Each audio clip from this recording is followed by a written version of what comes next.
What's up, friends?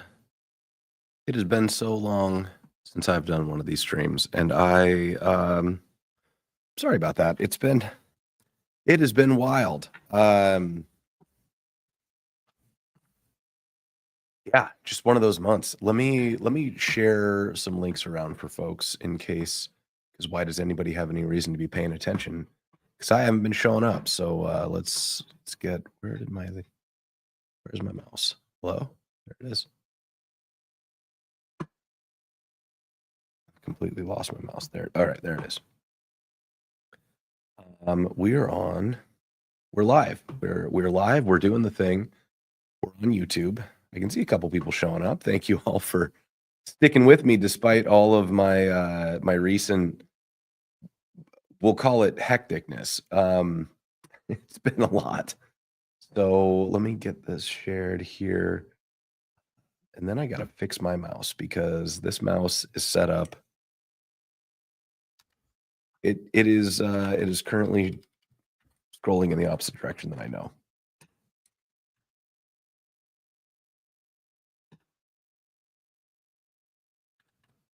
Let me just throw this. I'm throwing links in a couple places where I don't know if people are paying any attention, but I'm gonna do it anyways because this is what I do. And how is everybody? What's everybody up to? I have been it has been madness, y'all. I spent this last how long? Month? 2 months? What's up? What's up, Bridge? What's up, Larry? Thank you for hanging out. So last week was Render ATL. And Render is one of those events that is huge. I think I saw some stats. There were 9,000 tickets sold. I think 2/3 of those showed up. So between 6,000 and 7,000 people in a big convention center in Atlanta.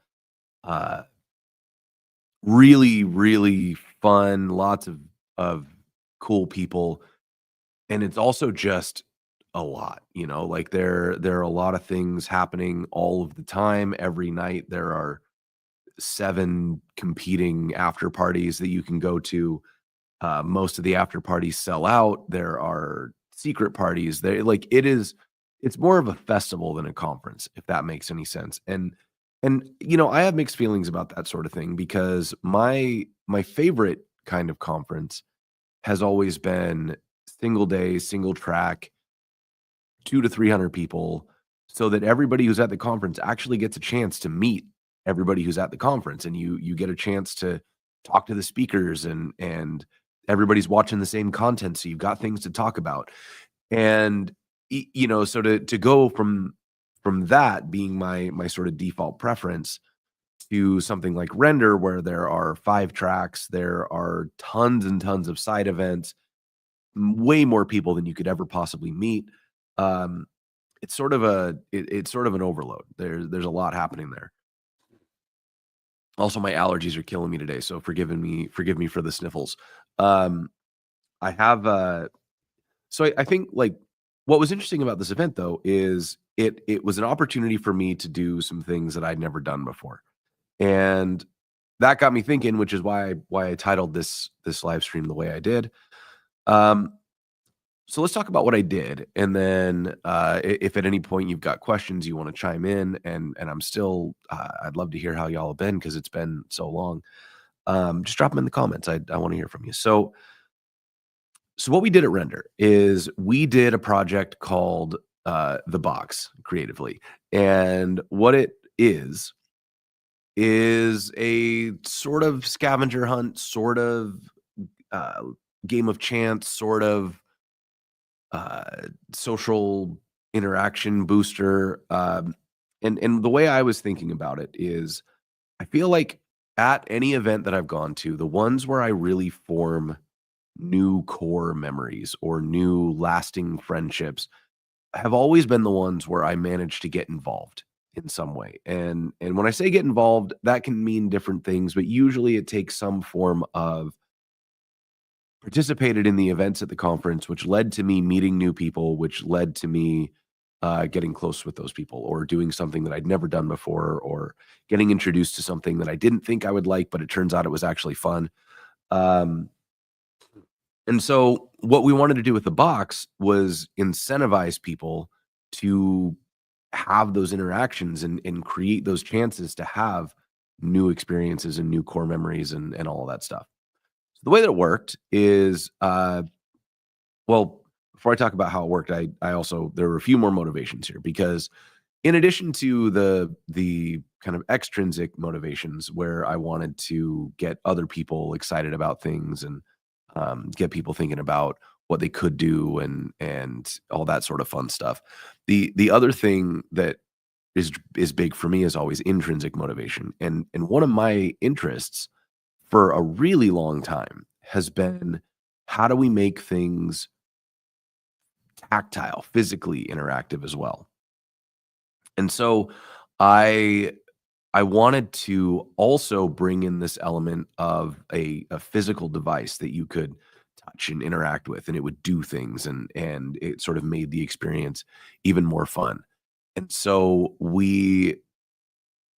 here's what we ended up doing. I contacted my friends over at High Order Studio. They helped me build out the Web Dev Challenge set. So if you've ever seen that show, you've seen their work before. They do fabulous work. Their specialty is like retail installations. So they build out things like Nike stores. And if you go into a local bookshop and they've got a cool bookshelf, it's a company like High Order that builds that sort of thing. And I called them up and I said, "Hey, I've got this idea." And I pitched them a terrible drawing. I had sort of sketched out this thing and I sent it over and I was like, "Here's what's in my head." And they replied and they said, "We'd love to build this. What you built or what you drew is probably not possible just given like engineering constraints, but here's what we think we could do instead." And we sort of went back and forth and talked through different constraints and how it could work and what it would function like. And we landed on a really fun design that was an 8 by 8 cube, almost cube, that is, each side is identical. It's got a screen, it's got a keypad, and it's got a door. And the door doesn't have a handle or anything, it's just kinda closed. And on the screen, there are instructions. It says, "Get scan this QR code to get a web app, do the activities, and if you win a prize, come enter the prize into the box." The keypad, is just waiting for you to enter a code into. So how do you get a code? Well, you do the activities in the box, and each of the activities in the app has a random chance of winning a prize, and the odds of winning are based on the rarity of the prize. So, for example, we gave away a Nintendo Switch 2, and so to win that Nintendo Switch 2, you had I think it was like a 1 in 750 chance, um, of winning that prize. And then we had like 50 rubber ducks, excuse me. And so the rubber ducks were like a 50 in 750 chance of winning. Um, so if you won a prize, we would show you a code in the app and that would show up instantly. And then you would take that code back to the box, you would punch it into the keypad, and then the keypad would trigger the door to pop open and you would find your prize inside. But you as the player don't know what your prize is once you get a code. You only know what the prize is once the door pops open. And so for me, this created like two fun moments of anticipation. First, you're doing the activity, and as you're submitting that activity, you're really hoping that you're gonna win a prize, right? Like, that's the goal. You're really hoping that you're gonna see that code pop up. And then once you get a code, you don't know if that code is going to get you a Nintendo Switch or a Bamboo Labs 3D printer or a pair of headphones or a rubber duck, right? Um, and so we wanted these moments where people would be sort of anticipating what they were gonna see and what was gonna show up behind that door. And we wanted it to be really tactile and fun, and so, the buttons beep booped when you hit them, and the door makes this clicking sound, and there's flashing lights that show what the status of the thing is, and all of that was extremely fun, right? So I worked with Justin at Render. Justin is one of the founder, one of the founders of Render ATL, and we kind of worked on this idea back and forth. We were gonna originally it was supposed to go to a sponsor, and so we were talking to a handful of sponsors of Render, and we thought we had a contract, and so I pulled the trigger on building the box, and High Order started putting it together, and I was working on the software for it. And then we found out that our sponsor they wanted to do something different, so they set up a different thing. Um, but I was already building this box, right? And so I talked to Justin. I was like, "What do we want to do here? Do we want to try to like really quickly pull together another sponsor, or what do you think?" And he was like, "You know what? Why don't you just make it a Code TV box?" And so suddenly, I am now a booth sponsor at Render, which was exciting, a little scary. I'd never done anything like that before. And so we figured out how to make that happen, and so this was like a brand new experience for me. I'd never run a booth. I'd never handled the logistics of like shipping a booth, getting things to a conference floor, assembly, all of that. And I was really happy that I got to, because it's one of those experiences that, like, now that I've done it, I feel like I would have a better understanding of what I'm putting somebody else through if I contract it out, or if I'm sending this to another company as a like they're going to vinyl wrap the box and use it for their own events with their own staff. Um, like, getting a chance to do something the hard way is a good way to get a sense of the actual scope, like what you're getting into. Um, so then we sort of ran the thing, all went well, and I learned a lot. Like, I showed up with just me. Turns out when you're running a booth at a very busy event, you need like 4 people so that you can have somebody talking to folks, somebody actually operating the thing, people to take breaks, people to be able to go to lunch and use the bathroom. So I ended up having to pull in my wife, Marissa, to cover the box for me a few times so that I could like go to the bathroom and stuff. She had to smuggle food in, and a whole mess, right? So lots of learning and lessons there. Um, and so it was really, really fun.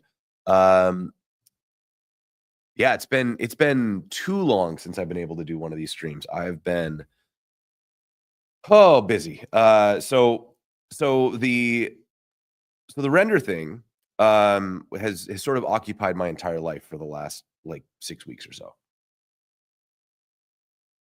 Because, in a like, I didn't physically build the software or the hardware, but there was a whole lot of, like, okay, so this is, like, here's the engineering drawings, here's choices we got to make about like what the colors are going to be. And then I worked with Scott, who contracts with High Order.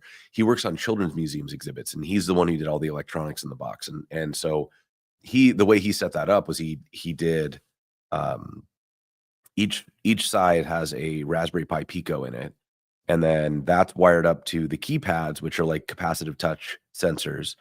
And then we had the 3 LEDs, and we had the lock trigger. And each of those is sending a signal into USB, which we then plug into a computer. That computer receives those signals as web MIDI, which, um like, I asked for web MIDI because I didn't know about, like, web serial, which is a common way to do that sort of thing.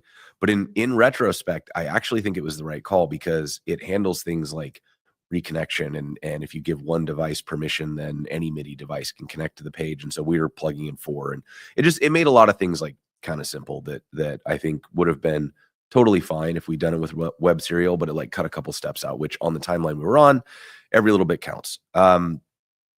But so once the box was sending web MIDI, I got a tiny wrapper library from Scott, which was kind of translating the web MIDI stuff into which key presses they were. And this will all be open source soon. I'm doing some cleanup on it. Got to run it through with like Temporal sponsored the build, so I got to make sure that they're comfortable with everything that I did, and that I'm using best practices before we open source it. But so stay tuned; it'll come out eventually. Um, but we had the web MIDI stuff, and then once the web MIDI stuff happened, we're sending things off to, like, we use Convex as our database, because I wanted the real time, because we've got the web app, like what's in your phone, and I can't have people refreshing the page, like, and I didn't want to set up polling or anything like that. We've also got, like, in the admin display, we've got, when people upload photos, we opted for a human in the loop, having humans validate that the photos were of the things they were supposed to be of. And then we also had the like box heads up display, and that was showing like, okay, this side of the box has a code entered. This is the prize that goes into the thing, and it's got the unlock control so that you can pop the box open and stuff like that. Um, and so all of that needed to be live, right? Like when we can't have somebody having to sit there and refresh the heads up display every time. So Convex was great for this. Temporal's there to make sure that like on conference Wi-Fi, we're not having something that gets halfway executed and then drops, and then we get the database in a weird state. So Temporal's there for the durable execution. And then it's like a TANstack router app for the web app, and we used Astro for the heads up display. So pretty straightforward stuff. Like we try to keep it simple, try to keep it light. But it all had to get built, right? Like so I've been really heads down on that. And then in the at the same time, I'm like negotiating sponsorships. I'm negotiating like freight shipping, which I'd never learned how to do before, and trying to coordinate the rest of my job. Like I've got we're recording Web Dev Challenge tomorrow. So we're trying to make sure that we've got all the teams coordinated, travel booked, etc. We're recording another Web Dev Challenge in a week, and so got to coordinate all that. I'm also in the sales process for additional Web Dev Challenges, some things that aren't out yet that are like new ideas. We're trying to get another season of Elite Heat going if we can find the right sponsors for that. We're still releasing Elite Heat. Like that's supposed to come out this morning, but I was short on time, so that's gonna have to come out probably tomorrow. And all those things that are happening are those all have to be done. So basically, that's if you're wondering why I disappeared, that's why. Oh man, allergies are killing me. So what's up, Vinny? Am I starting a pyramid scheme? I'm not. Breaks are overrated. What's up, Missy? Would I do a booth again? I would do a booth again. I would do some things differently with it. It was a very like everything about it was fun. My planning was insufficient. So if I had, like 4 people with me, so I need to build into the budget enough to like staff 4 people for the day.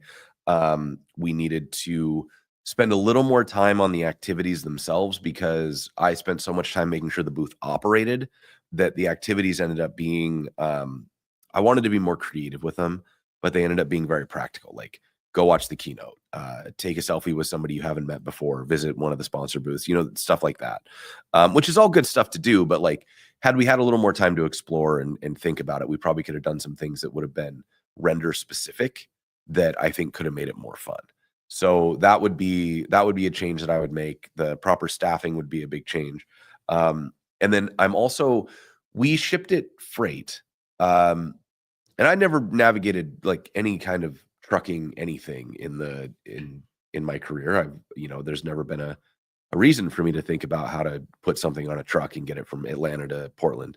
But what I ended up doing was they built like a crate for this thing, but it was a very lightweight crate. And so what I would probably do for future ones is get it crated more sturdily so that we could ship it what's called LTL. Because we had to ship it private, which made it about 3.5 times more expensive. And if it was crated more sturdily, we could like put it on a forklift. It could be transferred between trucks, no problem. It wouldn't be a problem. But what we did was we had it sort of like rolling on its own casters, and so it has to be very carefully ratcheted down. And like if you ship it what's called LTL, trucks go from hub to hub, and they'll reshuffle loads between trucks. So like maybe it goes like Atlanta to Denver, and then in Denver they would unload the truck and move that load from like the truck from Atlanta to Denver to a truck that's going from Denver to Seattle, and then they reload. Then in Seattle they reload again, and the truck comes down to Portland. That would have been fine if we had created it right. But because of the way that it was packed, it almost certainly would have gotten broken in transit, just because we didn't pack it sturdy enough for that sort of like frequent handling and sort of unsupervised loading. So we had to go private and all that kind of stuff. Um, but yeah, so that was sort of the game. Um, and so lots of little things that I learned there. And again, this sort of feeds into why I decided to title this what I titled it today. And my thinking on this is, where is my title? Here we go. That's the title I had today. I think it was just a very like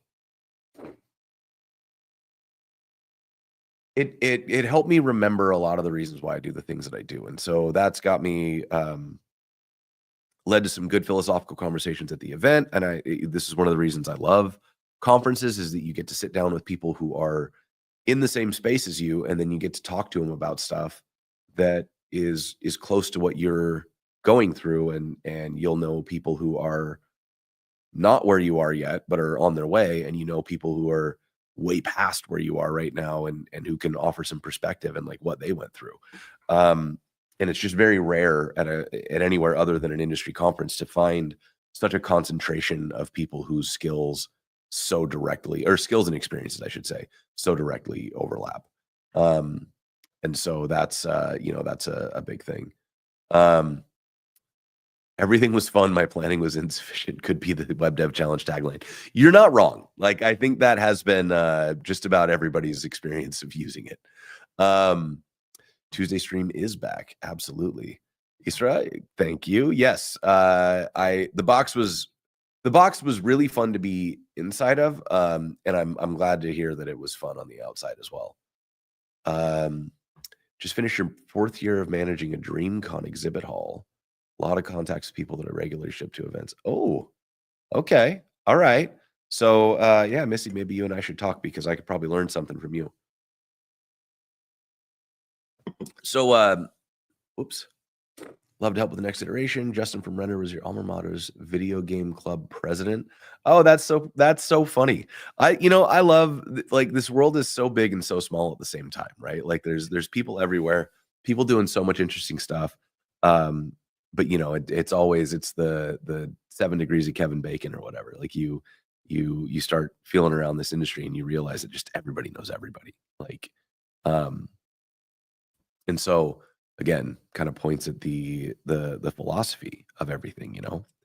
Um, but so okay, so let me start by telling a story, and for those of you who don't know who Kelsey Hightower is, Kelsey is a kind of a legend in the like back end sphere. He was huge in like Kubernetes and KubeCon, and he's just been very influential throughout all of tech, but he really was like the guy in that back end community.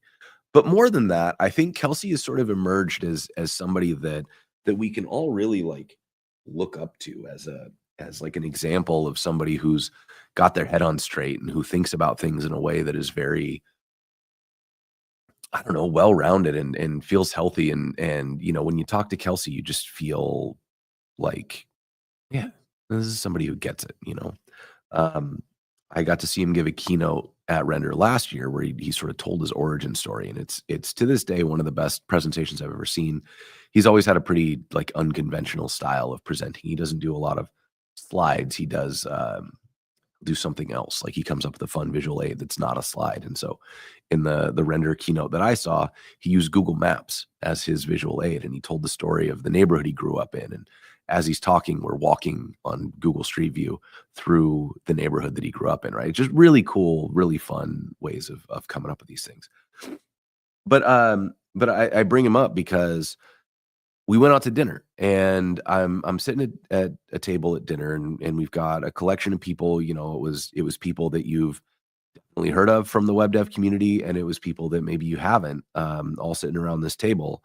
And we started talking about like just the cool things that folks like Kelsey have been able to accomplish. Kelsey is in his mid 40s, and he's retired.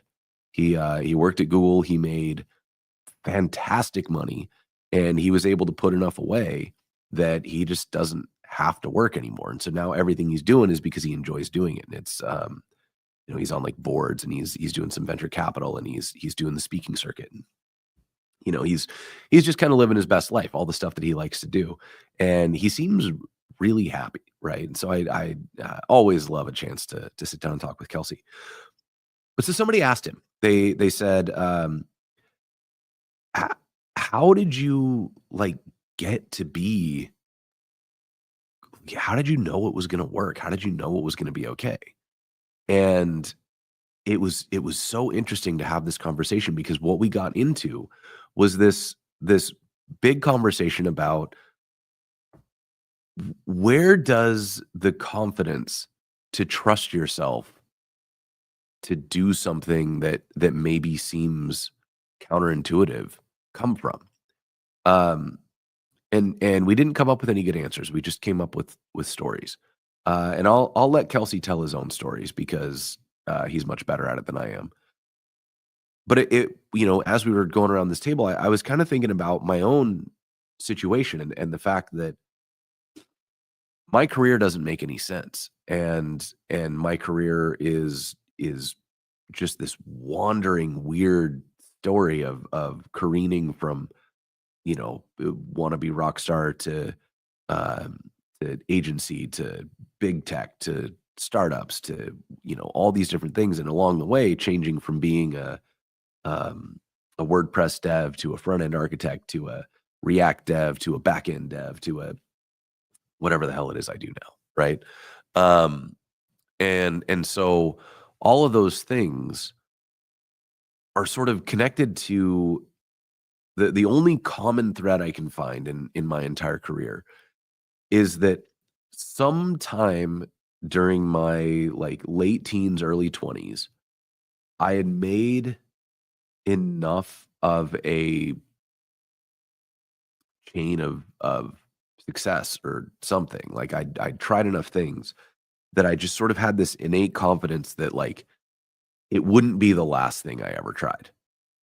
And that's very different from being confident that I would succeed, right? It was more that like y- I remember being in high school, and the conversations that we would have about like, like, oh, wouldn't it be cool if you just like walked right up to her and asked her out? I remember like that was a common conversation in high school. Like, can you go talk to that girl you like? Um, and how just terrifying that concept was to walk up to somebody and just put yourself out there and say like, "Hey, I think it'd be cool if we went on a date." And then, like, what if she said no? I would burst into flames. It would be the end of everything. But the same thing carried over to all this other stuff. What if you just, tried that sport that you don't think you're necessarily good at? What if you tried acting or music or whatever, and like if it didn't work out, everybody would laugh at you. They would know that you sucked at basketball, or that you can't sing, or whatever, right? Um, or, the other way where people would, "Oh, well, they know you're a band nerd, and now they're gonna make fun of you for being in the band." Um, and any one of those things, they become these, like, huge blockers for us, and I don't know where it shifted for me, but at some point, I sort of, like I think I was just sort of a strange kid in general. Like I was very alternative, wore the goth stuff and all that. And so I think at a certain point I just pushed myself so far outside of everybody's approval that it sort of didn't have relevance anymore. And maybe that was part of my armor against the that fear of being like instantaneously combusted if something went wrong. But like I spent my 20s just sort of not like doing anything I wanted, but I would just try stuff. Like I remember I had this guitar, and I'd bought it from a pawn shop. I think it cost me like 40 bucks, and I was like, I want to customize this guitar. And so I didn't have I probably had YouTube, but I didn't look at YouTube. I just sort of like went down to my dad's shop and just took some educated guesses. I like grabbed some sandpaper and started sanding off the varnish, and I'm sure I ruined this guitar. But in my head, I was like, "I can probably figure this out." And I like, took the thing apart, and I ended up, like, making a stencil, and I painted the guitar, and then I tried to varnish it, and I did a bad job, so it had drips all over, and just little stuff like that, right? But it was like, "Oh, well, I could figure that out." It still played like a guitar when it was done. Um, and I booked a show for my band at the local Grange Hall, and I figured out that if I called the adults who ran those places, they would tell me how much it costs, and if I felt like I could afford that, and we could sell that many tickets, then we would book it, and we would have a show, and then we could go call the place that made posters, and if we gave them a poster, oh shit, now we got to learn how to make posters. Okay, I can figure out how to make a poster, and it was just this sort of chain of like, oh well, there's like, none of this stuff is off limits.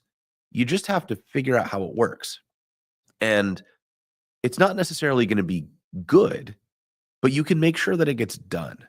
And that was a sort of a big turning point for me where I realized that, like, I am not necessarily good at a lot of things, but I have figured out how to figure things out and to complete things. And that's been a really like, maybe not the biggest driver of everything in my life, but easily top 5, where when I get thrown into a situation and somebody says like, "Oh, could we do this?" The answer is always yes. Like, is it gonna be the best thing everybody's ever seen? Probably not. If it's the first time I'm doing something, it's probably gonna be mediocre at best, but I can get it done. I can figure it out. Like, "Oh, it's time to figure out freight shipping?" Sh Sure, I'll make some phone calls, right? Like, any one of those situations is one that I feel like in my earlier days, and what I've seen a lot of people do in their careers is you throw them a curveball like that and you say, "Oh, well, let's do this weird project. You gotta figure out how freight shipping works." And they go, I don't really do freight shipping. I don't know how that works." And then the project's dead. They just sort of wave it off. They walk away because it's too much. It's more than they're comfortable with. It's outside their comfort zone. They don't think they can pull it off. And so they just tell themselves, I can't do that. And they give up. Um, and the thing that I've noticed about the people that I love to be around is that they just don't have that inner voice that says, "Oh, that's not for me." Right? Like they're always down to try. And it might not work. Often doesn't. But they know it's not the last time they're ever gonna get to try something. They are going to complete this. They are gonna learn something, and if it's fun, they're gonna do it again and do a better job, and, by the maybe the 5th or 6th try, they'll actually do a good job. And so, I think that's kind of the whole thing, right? Yeah, like brewing beer in college, you did just about everything wrong, but in the end, it's still beer. Brewing beer is another thing that my friends and I did. We made, I think, 3 batches before I completely gave up and was like, this was fun, but it's a lot of work, and my closet smells weird now. But we made 1 that tasted good and 2 that tasted like absolute trash, and we poured down the sink. But we learned, we definitely learned. Um, what's up, Sebastian? How you doing? Thank you, Sam. I appreciate that. Yeah. You can figure things out. And so you're always trying and learning. And I feel like that's one of those things that's like it's sort of a chicken and egg problem with confidence where the more you complete tasks, the more confident you become that you can complete other tasks, right? If you've created a chain of completions, and the net of like what types of things you complete is really broad, then you sort of start to realize that like nothing in the world is out of reach. It's just levels of effort, like I today, honestly, I'm relatively certain if you wanted to launch a satellite into space, I don't actually think that's out of reach for anybody. You just have to like figure out who does those contracts, and then you have to get the money, and then you could do it, right? Like there are things that I'm sure are impossible. Like I'm probably not going to be an astronaut. I would say my likelihood of being able to do that window closed a long time ago. Um And but I think, the same with, like, being a professional athlete. Okay, fine. There are reasonable limitations to this stuff, but when it comes to things in the scope of, like, business, entertaining yourself, of living a life that you feel good about, like, if being a professional athlete is the only thing that makes you happy and you didn't do it, I'm sorry. Like, I don't have any advice there, but for me at least, I can I imagine what it would it have been like to be a professional athlete? I mean, I can play the fantasy game, but, like, no, I have no idea. I was never that kind. I was never wired that way. Um, so I don't think about it like that. But instead, I'm kinda thinking about, like, okay, well, I did though. I wanted to figure out what it would be like to be a rock star, and I never hit the I never hit the big time, but I got to play the mid time. Like, I played Warped Tour, and I got to be on stages in front of hundreds, maybe a couple times thousands of people. Um, it was great. I loved it. Still, like, it never feels that big when you do it, and the same thing is true with just about everything is that, like, we have this sort of switch in our heads that once we've accomplished a thing, we immediately devalue it because, well, if I can do this, then anybody can do this. It's easy. Um, I think it goes back to that joke. I think it's Groucho Marx said, "I wouldn't want to be a part of a club that would have me in it." Right? Or I refuse to be part of any club that would allow me to be a member, that kind of thing. Um, and I think that that's the sort of thing that is very it was informative to sort of to reflect on this a little bit because I think that being a person who wants to do big things, the foundational trait that makes it possible to do big things is being willing to struggle through figuring out how to complete tasks.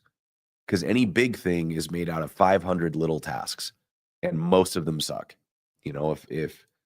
If you want to do, like, for example, video production, I get to do the video production, but in order to do the video production, I have to, you know, do the casting for getting everybody on the show. We've got to coordinate travel, we've got to coordinate hotels, we've got to coordinate crew.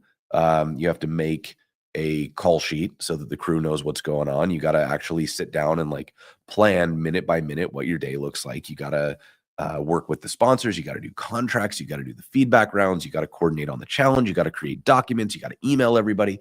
You got to send follow ups. You got to make sure that everybody gets reimbursed. There's all the billing, all of those little tasks.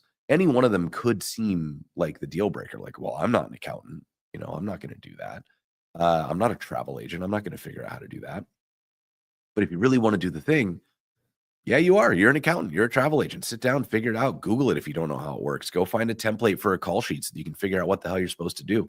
Learn how, the like, I had to learn how payment works in the film industry because it's different than I would have expected. I thought everybody had an hourly rate. It turns out they don't. They have day rates. People charge you for 10 hours.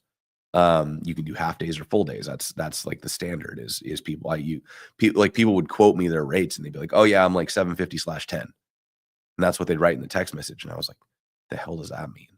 And so then I'm on Google. I'm trying to figure out, like, what does 750/10 mean? And it turns out that means I charge 750 a day for a 10-hour day. Cool. Okay, great. Now I know that. Now I can do that thing. And it's similar with, like, each one of these things. It's like one little thing that could be the end of it all if you let it defeat you. But you know, you can go figure it out. It's a Google search away. It's an industry friend away. It's asking somebody who's done it before. It's cold emailing somebody who knows more than you do and saying, like, "Hi, I'm just starting this. You know what you're doing and I don't. Can I buy you lunch?" And just pepper you with questions for 30 minutes. And few people will say no, one person says yes, and suddenly you've broken through that next tier. And then when you do it, your crew will tell you all the things you got wrong, right? If you ever work on if you worked as a manager, if you worked on a team, like, you get feedback. It's not like you just sort of play this whole thing with no information. Uh but yeah, my opinion on the Odin project, I actually don't know what the Odin project is, so I don't have an opinion. Um, Not a professional athlete, but many could find a niche sport that they could be at a high level. You know what? That's actually true because, um, things like, pickleball, I think is a good example. I have a friend who, um, maybe 5 years ago, 4 years ago, got really into pickleball. She'd never played before and just started, like, it was a hobby, and then it was like, "Oh, this is kinda fun," and then she organized a tournament, and now she's, like, good, like, ranked, like, doing the whole thing, and so, like, I know people who play stuff like, playing video games. Esports is a whole thing. You can do it. Like, cornhole has competitions now. Darts is a huge competition. Bowling, curling, like, they're all athletic, but a lot of them are more practice and technique than they are, like, being a young, flexible youth that just has like the ability to get knocked around a bunch and bounce right back. Um, and so, you know what? I take it back. You can be a professional athlete. You want to be a pro, go be a pro. Um, any large project is a bunch of small projects flying information. What a great quote. Uh, couple friends in the film industry so confused by the system. The system is it's a lot. It is very I've been sort of like getting better and better at navigating the Byzantine system that is, uh, like Hollywood style billing and accounting and stuff, and it's super weird. Um, how am I feeling post render? Wrecked. My allergies killed me. I We were breaking down the booth and it was kicking up dust and stuff. And like I went home and like it just felt like my head was a water balloon. And so then we like rode home on the plane all masked up and everything. And I was like, I'm glad I'm wearing this mask because my nose is running. And I was like, I probably look so gross right now. Uh, but yeah, had a couple nights of sleep. I'm almost feeling like a whole person again. We'll see how this. I got to cook dinner for everybody tonight for Web Dev Challenge, so I'm looking forward to that. Gonna make chicken katsu, which chicken katsu has become like my favorite go-to for large groups because you can make enough to feed a lot of people, and it's not like a 6-hour cooking production, which is nice. Like you want to be able to hang out with everybody, not be sort of hovering over the food while everybody else eats. Um, Finding a niche where you can make some good impact is what you've been striving for. Makes you want to try new things as soon as you feel like you're stagnating at a point. This is, I think, a really good. This is a really good point because like the string of I finished that the string of completions that turns into confidence. I also think the breadth of like what types of things you're completing is really important because like if I complete the same task 10,000 times, I am supremely confident that I can complete that task. And there's nothing wrong with that. Like this is why the food in Japan is so damn good. Is you have people who make it their entire identity to like be the best at making this particular like bowl of ramen or egg omelet or whatever thing it is. Like it is a lifelong pursuit to be the world's best at that thing. So no shade on that whatsoever. If you are more like me, where the novelty of things is a lot of the payoff of doing them, then doing the same thing over and over again isn't going to equip you for taking on broader challenges. You have to make sure that you're stepping out of your comfort zone and trying new things that you haven't tried before, making yourself a little bit uncomfortable, doing stuff that's a little bit weird that makes you feel like I don't think I can do this. Do I belong here? Am I allowed to do this? Um, those types of tasks build that confidence that it's like, you know what? All of this stuff is just other people's experience. And experience is a thing that can be gained by anyone.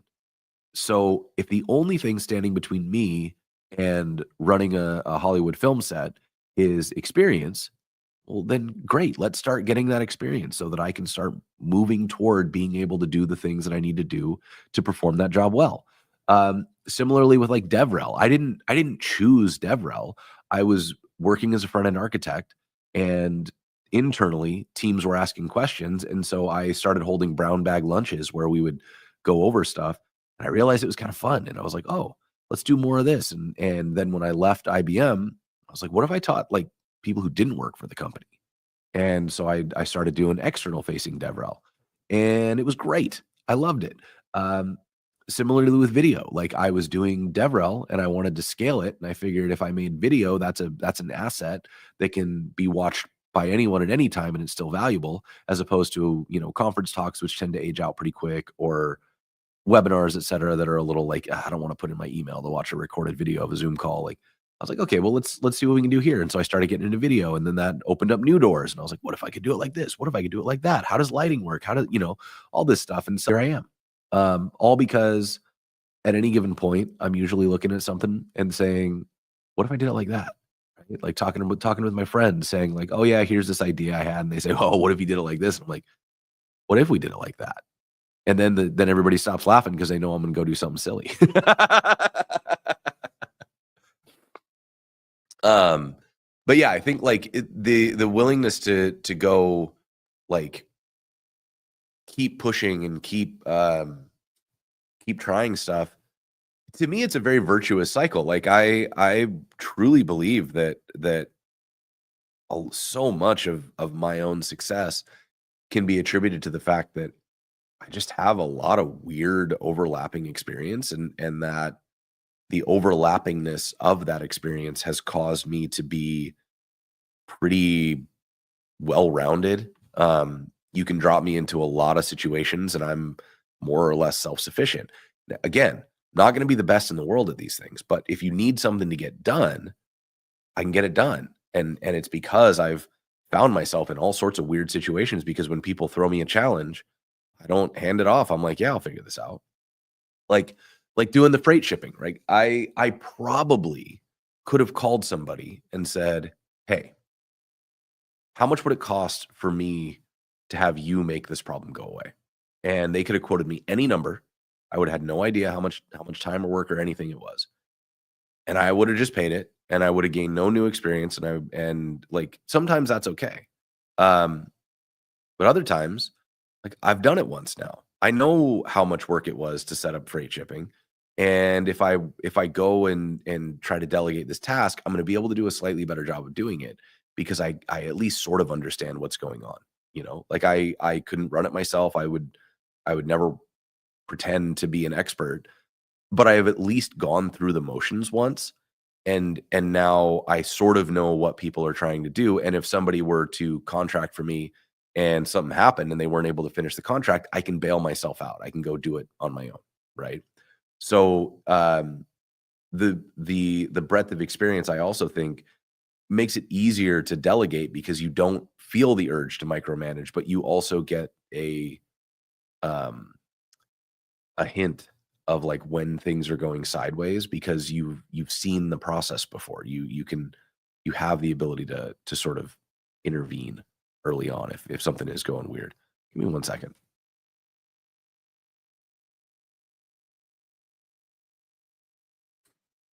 Thought I heard somebody, but I don't know. I don't know. Sometimes people come in and out of the studio, and I didn't know they were coming. So, anyways, yeah. Let's see. The Odin project is an open source web development course. Currently doing it for learning Ruby on Rails. Do I think Rails is dead? So, open source web development course, very cool. Love that idea. Do I think Rails is dead? Absolutely not. Like, so the thing that is hard about web development in general is that we will talk about whatever the new hot thing is, and we'll do so in a way that implies that nothing else is relevant anymore. And we'll talk about like React. Like, React is the only way anybody builds for the web. It's the standard. It's like, oh, if you don't know React, you're not doing modern web development. Like, we'll say all this kind of stuff, but the fact is that like React still only accounts for probably 5% of the websites on the internet. And that's not to say that that's not super impressive. 5% of the internet is an enormous amount, right? But 95% of the internet is running on something different. And people need to keep those sites running. Like, there's a ton of Rails in development. In production right now. There is a ton of Go, of Python, of PHP, of Java, of, what, any .NET, all these things are shipping production apps right now, and companies are paying lots of developers very good salaries to maintain and develop those things. I think GitHub is a good example. It's a Ruby on Rails app. Is that still true? I know it was. I think it still is. But there's a ton of Rails in production. Now, that being said, like, if your specific goal is to go work in, like, Silicon Valley startups, then sure, you probably need to learn React, right? But it is the internet is big, and there are lots and lots of things out there, and they are built in just about every language you've ever heard of, and they all need maintenance, and those companies are, a lot of them are profitable, and they are willing to pay to keep their software operational. Let's see. For people who want to try out new things and find what they enjoy, how do they get over the fear of what if I fail? Okay. I have It's been a long time since I learned this lesson. So take what I'm saying with a grain of salt, because I'm saying it with the benefit of having, like, I have the comfort of being very far away from my initial discomfort. And so I remember it as being this, like, short painless transition where I was just like, what if I didn't? Um but here's what I've learned. The only way to truly fail is to stand still. What do I mean by that? If you do something short of the, like, most catastrophic failure where I don't know, you try to do a backflip and you actually end up dead. The only, like, the outcomes on these sorts of things, like, if I try a new business venture and I screw it up, there are bad outcomes. I could lose money, I could damage my reputation, but I'm not gonna fail, because to fail in a way that is permanent is to make a choice eh, that is, like, actually malicious or something. Like, sure, if I tried to screw somebody over, if I did something that was like super disrespectful, or like, not cool to another person, like, yeah, okay, I'm gonna fail in a weird way, in a bad way, then I deserve that. But if I'm earnestly trying to do a good job and I screw it up, that doesn't mean that it's over. That just means that I learned a way not do it, right? And usually you can it's also pretty rare that you, like, utterly fail to accomplish something. Usually you just kind of fall short of what you were originally shooting for. I'll give you a very poignant example. My very first large scale video project, second large scale video project. Um, we were at Netlify during the pandemic. Everything was locked down. We had wanted to do a Jamstack Conf. No way we were gonna bring people together. So instead, what we did was we rented a house, and we brought in a film crew, and we set it up like a 90s sitcom. And the plan was that the hosts of Jamstack Conf would be together, and everything else would be remote, right? But we wanted this feel of, like, there's something going on here. It's a little more fun. So we did all of our bumpers and our sponsor tags and things like that as like the producer cards that you would see at the end of sitcoms in the 90s and early 2000s. And we did our intros, like, we had a room set up for Cassidy Williams that had her looking like, I forget her name, one of the characters in Saved by the Bell, and I was wearing this, like, big block print 90s button down and some, like, high top Fila shoes, and we had Phil set up in, Phil was actually remote in England, which is actually very relevant to the story. Um, and all that stuff that we did was so that we could have, like, a 3-channel live broadcast. We wanted Phil to be hosting a track, Cassidy to be hosting a track, and I was gonna be hosting a track. The track I was hosting was gonna be an all-day episode of Learn with Jason, where I was gonna have 5 different guests come in and teach me how to build different phases of a single app that we were gonna try to deploy by the end of the day, so that the audience could use that app to claim their conference swag. So, day before we do our tech checks, everything's looking good. We've got, all the rooms are staged. We've done some dry runs. We're happy. We're feeling really happy. Then at like 5 o'clock in the morning, I get a phone call from Ashlyn, who is our producer for the event, and she is like panicked.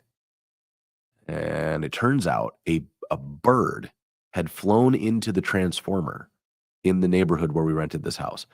500 houses are without power, including the one that we rented, which means we don't have internet, we don't have power, we can't go live, right? Got about 3 hours before this thing, or yeah, 3.5 hours before this thing goes live. So the production crew goes into like full recovery. Like they're on it. They go find suitcase internet. They go find a generator. We start running through like, what can we do? What can't we do? How's this going to work?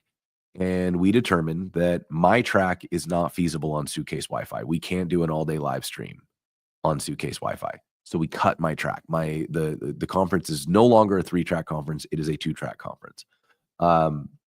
And we have to have Phil take over for the first little bit because we can't get Cassidy up and live in time to hit the start of the conference. So that's what we do. We have Phil take over. We have him run both tracks. We just staggered the talks a little bit so that Phil had a chance to like do one and then intro the next and then do the other and intro the next. And then we get Cassidy live. Cassidy handles it like a pro. I just kind of like, I was already in costume, so I popped into Cassidy's track a couple times. And ultimately the people who watched didn't, aside from the fact that one track disappeared, didn't really notice how bad our technical difficulties were. There were a couple points where the feed stuttered and we weren't getting the upload that we needed. And so we learned, like we learned some lessons there. But for the most part, people were like, wow, the quality on this was really good. Behind the scenes, we were like in tears. Like it was awful. Everything that we had planned just fell apart, all because of this. How do you contingency plan for a bird hitting a transformer and knocking power out? Like you just can't, right? Like it's one of those things. It just happens. Sometimes things fall apart, and that's okay. But that should have, had I treated things like failure, should have been the last time I ever did any video, because how expensive was that? How many things went wrong? That could have been the very last time that I ever did anything with video, because what a failure. But instead, I looked at it as like, okay, so next time we'll pre-record those intros, because we had all the information to do that. And what was the benefit of doing it live? Well, we wanted to do a couple segments where we took questions from people during the conference. Cool. Those sections should have been the live sections. Everything else should have been pre-recorded. There was no benefit in not having them pre-recorded, because then we could have like gone down to our friend's office at GitHub and run the conference off their great internet instead of off of our suitcase Wi-Fi in a van in a neighborhood in wherever the hell we were, San Bernardino. So it's stuff like that like, is it a failure? Yeah, by certain measures. But on the other hand, it was also a great experience builder. Like we build the experience to be really good at things by making mistakes. And so if we're careful, and I would say that this particular conference effort was not careful. We weren't measured in it, right? Like we didn't have contingency plans. We made up our contingency plans on the fly, and that's okay, because folks like me and Cassidy are really comfortable with improv. And so when everything went sideways, we could just do something different, and we were both okay with that, right? Well, on camera at least, we were both like shaking and panicking off screen. But those sorts of experiences, if you try things that are hard and you don't get them entirely right, you're building experience so that the next time you try it, you will get it more right.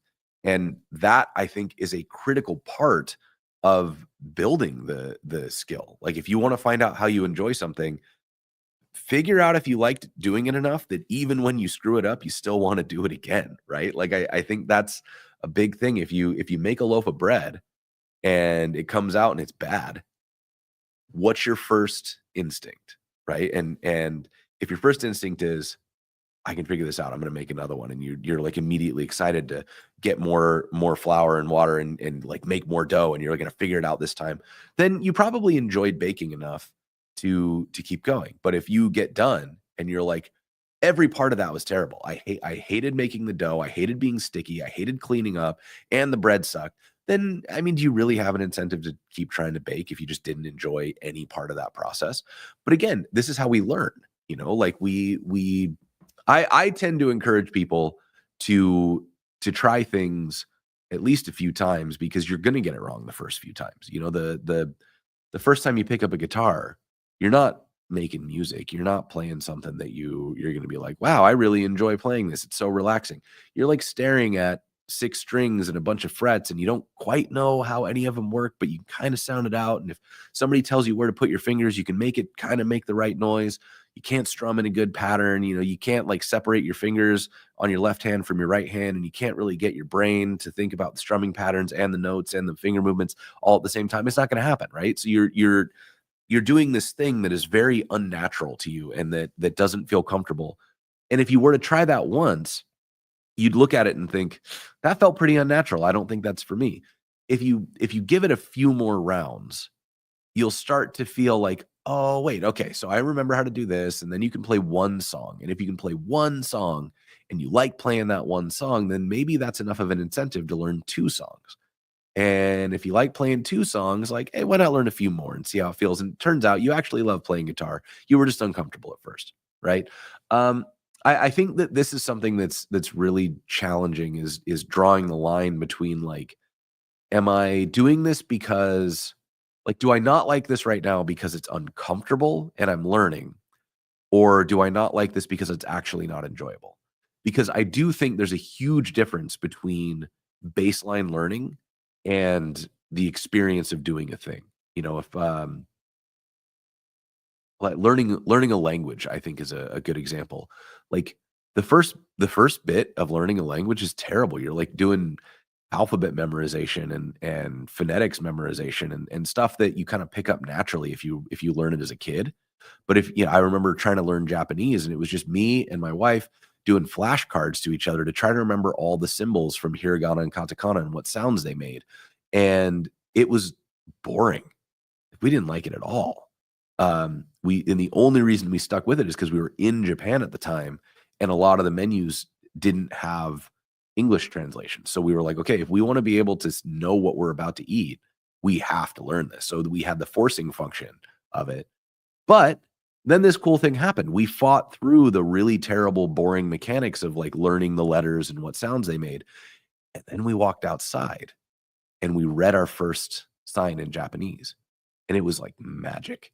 Like, we walked out our front door and we looked across the street, and Marissa looks at me and she says, "That place sells ramen." I was like, "Yeah, it does." Right. And we've been walking by it forever. We had no idea, because like signs and businesses in Japan, a lot of them don't really like advertise what they do. They just sort of have a sign over the door that says like, ramen or sushi or whatever. And if you can't read Japanese, you don't know if you're allowed to walk into that business, because it might also be a mortgage broker or something. You have no idea. Um, so when we learned to read, right, we walked outside and we read something, and the world opened up to us, and suddenly it was fun. Then it was real fun. Um, and I think that's another part of like trying new things, is that you are going to have that initial slog where like you haven't learned the mechanics yet. You're clumsy. You haven't memorized things. Like, it's just hard. You don't know the jargon. This is like 90% of onboarding into a new team is when you walk in. Like, you've probably been writing code. They write code, but they've got all sorts of different internal systems, different names for things, the jargon they use, the way they talk about stuff, the internal context and lore. All that stuff is just so impenetrable at first, and you just sort of have to soak in it for a while.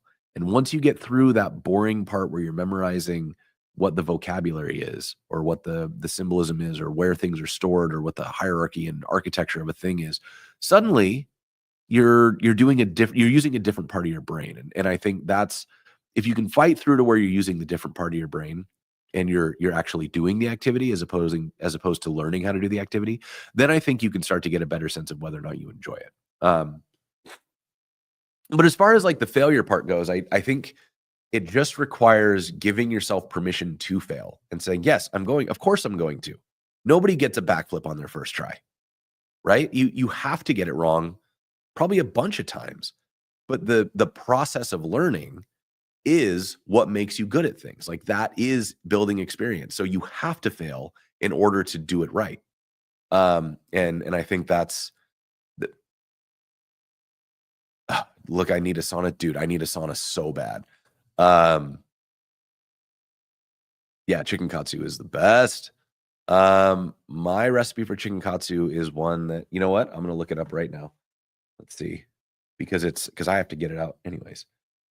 Chicken katsu recipe.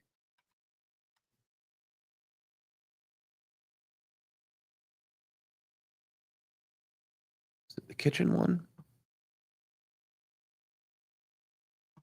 Is this the one that I make? Let me see. Jump to recipe.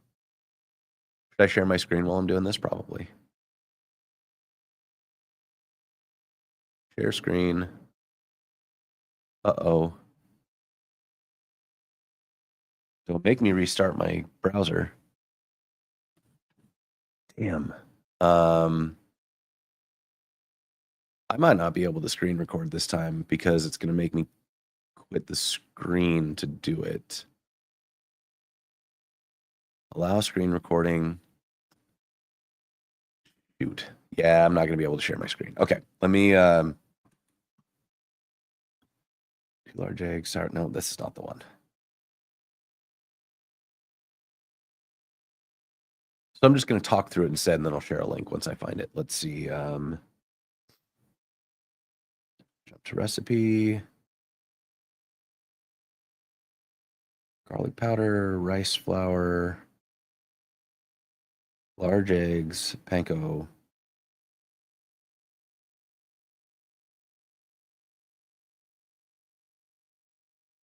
That's not it either. Man, I hope this isn't. You know when you have a recipe and you love it, and then it disappears?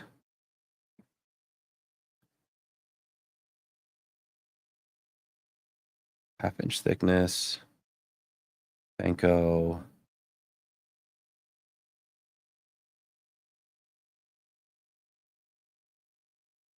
Okay, this one's pretty close to what I do, so I'm gonna just throw this in here.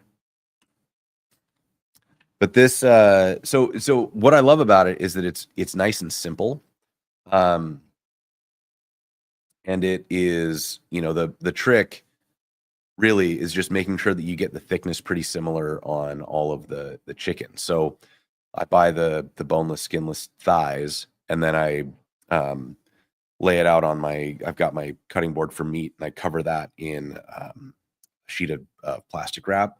And then I take a rolling pin and I just make sure that the thighs are all about like pretty thin. If you do that, and then you do it's the egg flour and panko, it comes out great. Like it really does come out great, and it cooks nice and fast. Really, really good for that. How did I learn web development? I learned web development through practical means. Like I was in a band, so the band needed a website. Nobody else was going to build it, so I decided I would figure out how to build it. Another example of what I've been talking about of just like, there's a problem, cool, I'll figure it out. So I got on the W3 Schools forum, which at the time was like one of the only resources out there, and you know, this is 20 years ago, more than 20 years ago now. And I started like messing around, did a bad website, but I kind of had fun doing it. So I did another website, and I kept doing that for a number of years. And then by 2007, I had learned enough that I was able to start a web agency when the band broke up. And then it just kept building stuff. Always had a new thing I wanted to build. You know, I learned because I kept giving myself new projects. Like I originally just wanted a website up for the band. Then I wanted to learn how we could play the band's music on the web without anybody being able to just instantly download it. And so I learned ActionScript and Flash, because at the time that was the way to do that sort of thing. And then we did, like, the band wanted to be able to write a tour blog, and so I needed a way for them to be able to upload stuff. So I learned PHP and MySQL so that I could have them write and store it into a database so that we could show that on the website. And all that just led to me just continually going down the rabbit hole of like, learning how different stuff worked and playing with new ideas and talking to people who knew more than I did. And the projects, like project driven learning, is so correct for my brain. Um, I hesitate to ever say that something is like the right way to do something. For me, for the way that my brain is wired, doing a thing and seeing it work is what cements it in place. I have a hunch that that is largely true for most people. Um, in terms of how you get the information in, whether that's through videos or reading or books or blog posts, I think everybody has different ways that they like to like receive information. But I think the way we make it stick is by doing. And it would be surprising to me if that wasn't true for the vast, vast majority of people. So coming up with a practical project, which requires you to not like doing tutorials, you're not actually tutorials teach you how to do what you're told. A project teaches you how to think about what needs to be done and how to do it, if that makes sense. And so where I think practical skill really emerges is when you have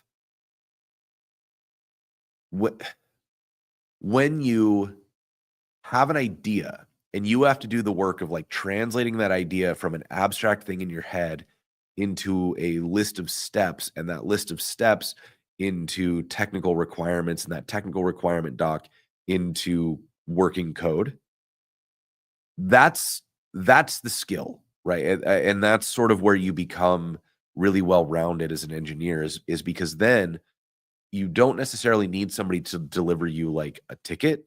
They can just have an idea and you can translate that into the tickets. Um, that's where I think seniority comes from, is being able to do that sort of thing. Um, I mean, React, like I've been trying to do less and less React. Not for any particular reason, just like I guess I have a lot of reasons. There are some things that I think I struggle with because I feel like um I think React is trying to be something that it wasn't intended to be, and I think that they're doing it for reasons that they believe in and that I think are a reasonable position given what their goals are, but they're not my goals. And so I feel like React is sort of taking a turn that's further away from what I want my framework to be. Um, I don't want to be building websites that are a complete abstraction over the web platform, because to me that feels like adding extra stuff. It's extra stuff to know, it's extra stuff to build, it's extra stuff to have to work around, and it's extra stuff for the website to have to download and parse and support. Um, so for that reason, I've been trying to write a little bit less React. It's still extremely useful, and it still tends to be, when I get to a certain level of complexity, what I reach for, because it is still one of the best ways to solve those problems. And it's also just where my experience lies. I wrote React for a long time. I think my first React project was 2015. So yeah, 10 years of React. Um, but I really, really like writing web code. Like just good old unbundled JavaScript is so fun to write. Oh oh, man, my nose is stuffed. Excuse me. Let's see here. Yeah, I was talking to Full Script too, and they were telling me that it was really hard to land Ruby devs because they're in Toronto, and Shopify picks up all the Ruby devs, because Shopify is a Ruby shop. Oh my goodness, what's going on here? Um, Curiosity is what keeps up the drive to explore new things. Sometimes it feels like a never-ending journey to find one's niche. I don't think that's a bad thing. Like, let me, I'll use myself as an example. I spent 2001 to 2007 thinking that music was my niche. I was 100% sure I was gonna be a lifelong musician. I spent 2007 to 2014 believing that, running a web agency was my niche. I was gonna be my web agency was, like, dominant in the fitness space. We built just about every fitness website, for, like, fitness influencers in that time period. From 2014 to 2019 or so, I thought that I was gonna be DevRel. Like, I thought I was gonna be, like, the world's greatest developer relations engineer. Um, in 21, I think it was, Sarah Drasner left, and then I got moved into a VP role. And then I was starting to wonder is like, well, maybe is my future like do I belong in like like leadership? Am I like working to be a C-level executive and like that's the thing that I do? Because I was working way outside of just DevRel. I was the VP of developer experience at Netlify. But that meant that I owned our um for a while I owned our like framework compatibility team. So a lot of the work that Netlify did to like gain feature parity with because like Next.js always um, they ship they ship things that are for Vercel and they would ship tiny little breaking changes for all the other platforms because they don't care about them. And so somebody at all of these platform companies needs to quickly figure out what broke and patch it so that you have like very close to same day parity with any next release, right? Um, and so that team reported to me, the docs team reported to me, um, the community team reported to me, developer relations, and also like the engineering side of a developer experience where we would do rotations into engineering. We were doing prototypes and R&D. And then for a little while at the end, marketing was reporting to me. So I was also handling stuff that I have no idea how to do, like performance marketing and events and stuff like that. So I was like, well, maybe this is where I belong is just in like leadership. And I burned out on that real fast. So at the end of 22, I decided to do this video thing because that was what I was pushing for from like 2018 or 2019 on was like, hey, what if we did a little more video production to like scale out? You know, we instead of hiring a bunch of people, which inevitably leads to like weirdness. What if we take the great team that we have and we scale out by doing video production that lets us get more eyeballs on something without having to like physically put more hours into it. So in 22, quit my job, started Code TV, and now here we are. And so we could say that I found my niche. I'm a video guy, but I've been doing this for less time than all of the other niches that I thought I had landed in. And so the likelihood that I'm still going to be the TV for developers guy in another 4 years is honestly, historically speaking, pretty low. So I'm always in pursuit of new things because that allows me to open up new opportunities. And the important thing to note is at each one of these phases, I'm not throwing away the previous niche that I had. I've been leveraging that previous niche to enable me to make more money by doing the new thing that is really interesting to me. So I actually make like my compensation now is the highest it's ever been in my life. And that includes when I was working as a VP at a tech startup. Um, but it's because I was able to leverage what I learned as a leader in a tech startup to make sure that the videos I'm making are hitting the types of metrics that leadership at startups care about, you know? I did a bunch of time in DevRel and Dev Experience, so I actually know how to educate on developer tools and how to do stuff. I've been an engineer forever, so I know how to build stuff and take things apart and learn how they work and write docs and all these sorts of things. And so each one of those pieces of experience that we could ostensibly look back on and say, "Oh, well, that was wasted time because you don't use that anymore." the reality is far more complex than that because each one of those things has become a skill that allows me to do better in the next thing that I've done. And even my music experience helps because I for example, I'm talking to a couple companies right now about trying to revive the meetup scene. Like I think we're I can talk more about this in a minute, but I think we're at a unique moment where it makes a lot of sense to start thinking about coming back together locally, small groups in person. And to do that, suddenly I'm calling on the things that I remember from like running street teams when I was in a touring band. I'm thinking about stuff like when I used to ship posters to high schoolers in different cities and ask them to go hang them up around their town so that people would come to our shows. I'm thinking about what I learned, when I was organizing like little shows and I'm thinking about what I was doing when I was at Netlify when I would organize team offsites and there's all this interesting stuff that it's suddenly very relevant and then also thinking about like what are the possibilities here based on stuff that I'm interested in.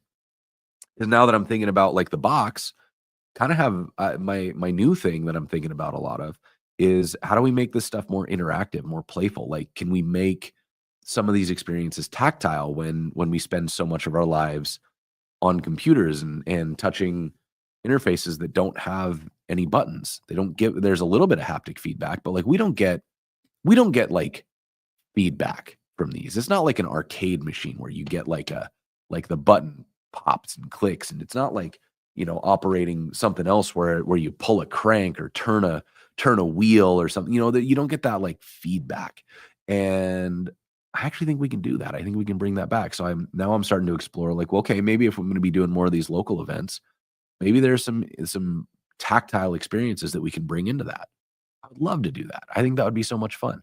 And so, that starts to then hint at like, ooh, maybe there's some fun stuff we could do with video that is tied to these sort of tactile experiences. And suddenly you start thinking about like, well, what if we made our own version of Legends of the Hidden Temple? What if we made our own version of American Gladiators or an escape room or, stuff like that? Like, wow, suddenly the world gets really interesting. And any one of those things could end up being like a core focus because who knows, maybe I'll turn over the stone and it turns out like literally every conference in the world is like, yeah, we'll throw you $1 million if you just want to build one of these cool things at our event. And then my incentives have shifted significantly. Like video is fun and all, but $1 million an event to go build an escape room, yeah, I'm probably going to do that, right? Like, and that's all hype. Nobody's talked to me about this stuff. I'm not saying that's what I do, but I'm just saying, like, you only learn about this stuff by exploring what you're interested in, and that exploration, it, to me at least, a life well lived means that it never ends. Like, I sincerely hope that the 80-year-old version of myself is gonna be completely unrecognizable to this version of myself. I turn 40 next week. My birthday's next week, and wait, is it next week? Yeah, next week. And so for me, like so this is the midway point. I hope it's not the end, right? And I have a lot of adventure left, and that's going to come from continued exploration and from just the I think embracing the fact that like there's not really a destination here. The only true destination in life is death, and I I am optimizing for getting to death where I'm grateful for it. Like I would like to get to my deathbed and think to myself, yeah, this is the last great adventure, right? Because I tried everything else. I explored everything. I learned the things I wanted to learn. I didn't leave any stones unturned, and as a result, I can be grateful that I lived a life that I'm proud of. So let's see what else we got in here. Um,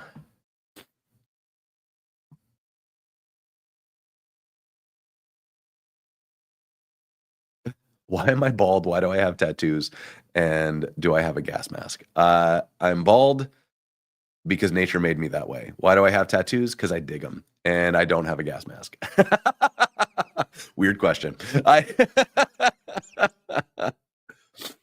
um Bounced around from agencies doing a ton of WordPress work, not sure how to take the skills I have to keep a job for the next 10 years. Well, think about it this way. You have learned how to manage content management systems in client environments. So the kind of work that comes at you is people who are they're outsourcing their content management needs. Now, you maybe won't be able to do WordPress work for the next 10 years, but I'm sure there are other content management systems. And WordPress versus all of them, they feel pretty similar at the end of the day, right? And so, look at Sanity, look at Contentful, look at Storyblock, like poke around at some of the more modern CMSs and start to see how they feel and look at all the similarities between like, the way that WordPress does stuff, not super far off from the way that any of these other ones do stuff, and especially Contentful. And lots of enterprise work doing any one of those, and any one of those companies that's locked into a Contentful or Sanity or whatever contract, really high incentive for them to stay there, right? And so if you take all that experience, you're going to find that most of the job is the same. It's just the tech that changes. And so you're still going to be getting requests to modify the CMS, to do this thing, to add a landing page builder, to do get some blocks going, et cetera, et cetera, et cetera. Any one of those things is going to be exactly the same as it was for WordPress. What will change is that you're using a different system, and maybe you're using Node now instead of PHP, or maybe you're using something that's built in Rails, or maybe you're using just a different PHP CMS. I'm sure they exist. I don't know them, but or like Laravel. Laravel is another good example. Like take your PHP skills, move over to Laravel. Tons of work in Laravel, right? So your skills are more transferable than you think, and I think that has been a really big lesson for me, is that the tech, generally speaking, the tech is like the least relevant part of how employable you are. It's generally your ability to walk into a problem space and be able to execute within it without a lot of handholding that makes somebody really, really want to hire you.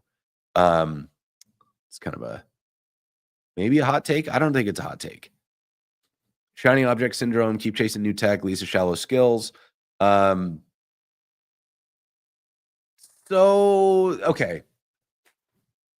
Are you building with these things, or are you just playing, right? And I think this is a good, again, kind of points back to what I was talking about earlier about like doing the thing to doing enough of the thing to actually get to like the using it part, as opposed to the learning how it works part. Um, if you're not getting to the point where you're using it, then you're not actually functional in that language. You're still kind of doing vocabulary lessons and grammar lessons. And so one of the things that's hard is when you do have shiny object syndrome, making sure that you spend the time to actually be able to build the thing. Like, can you build a project using a tool without a tutorial? If the answer is yes, you're probably getting to the point where you're pretty functional. But if you can't, then you haven't really learned the thing yet. You're still learning the thing. And it's important, I think, if you care about that, to sort of point at it. Let's see. 32, interested in front-end development. Is it possible to become a front-end developer at this age? Um, I mean, it's never too late to learn anything, right? Like I said, life is long, and yeah. When I was 32, what was I doing at 32? 2017. I had like just taken a contract. I hadn't worked I hadn't even started at IBM yet. Maybe I had just started at IBM.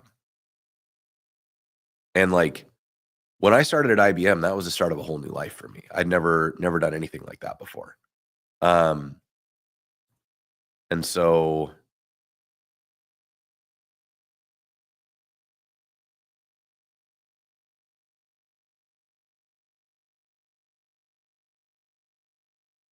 let's see. Just looking through some notes here. Okay. Yeah. So, in terms of AI replacement, like AI is going to replace what I think is the equivalent of like data entry. Like originally there were jobs for things like copy paste stuff out of this spreadsheet into this other format, and those jobs got automated away. And I think that there's going to be some automation of like, take this image and chop it up into a layout, um, with no additional, you're not building the functionality, you're not doing anything else. It's just sort of like the slice and dice of an image. I don't think that stuff is going to change. Um, that that sort of stuff I think is more that will go away because that's easy. That's an automatable thing, right? But the thinking part of doing this work it's very rarely about the code itself. It's usually mostly energy spent figuring out what to code, and then what you code, if you type it out with your hands or you write a spec that the AI agent writes for you, you still had to know what you were doing.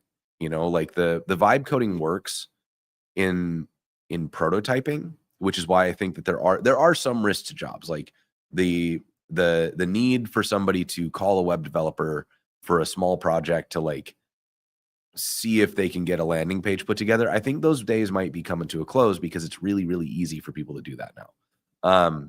Somebody will always be willing to pay somebody to help them though. So that's the other thing to consider is like, I can go get my own groceries, but I can also pay somebody to go get groceries for me. And people will make both choices. Like you can get your own groceries. You can also pay for the convenience. Paying for convenience will remain a dominant like economic force for the rest of time. The challenge is that it may get harder to charge good rates for the more menial work, but it'll still be there. I don't see though any type of meaningful long-term product work actually being replaced by AI. Because somebody has to manage the AI, right? And even if you are not coding, you still need to be able to read code to make sure that the AI isn't doing something that is bad. And if the AI gets stuck, how do you unstick it, right? You can't vibe code your way out of being fully stuck. And what you'll see a lot of the vibe coders talk about is that they've learned how to use Git so that they can just blow away whatever level of changes and then roll back and start vibing again and hope they get a better result this time. So that'll work up to a certain point, but in a sufficiently complex system, you just can't do that. Like if the AI doesn't have what it needs to make a thing happen, it's going to start breaking external parts of the system. And context is really, really hard to build and to maintain. And i don't see the I don't see that part of software engineering going away. So short answer, there's still time. It's still a good field to get into. There are potentially arguably other things that you could get into if you are more interested in like get rich quick kind of stuff. But in terms of jobs that are stable, I think that web dev is going to remain one of those. Um, yep. We've been going for an hour and a half now. But you can always watch the replay at any time. You can just swipe on back to the beginning.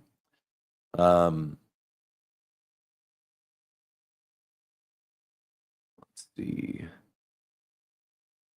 What I find tricky is a skill to make sense of the AI wave. 10 months into my first coding job. I mean, I'm still trying to make sense of the AI wave too, because I started out very anti. And I'm still very anti a lot of parts of AI because I have a lot of ethical questions about it. I think like I really don't like AI as a form of creativity because it's trained on copyrighted materials and it is not sufficiently creative to like evolve those things. It just sort of spits them out as mashups of what already exists. And we've seen that when you tell it to do something that sounds an awful lot like Thanos, and it just produces an image of Thanos that's more or less a direct frame rip from the movie. Um, so that part I still have a lot of problems with. You got to pay for copyrights if you want to use them. That's like a fundamental thing in our country. If we want to do away with property rights, cool, but we got to do away with them. We can't like make it something that only applies to certain companies because they've decided that they're too big to fail. Um,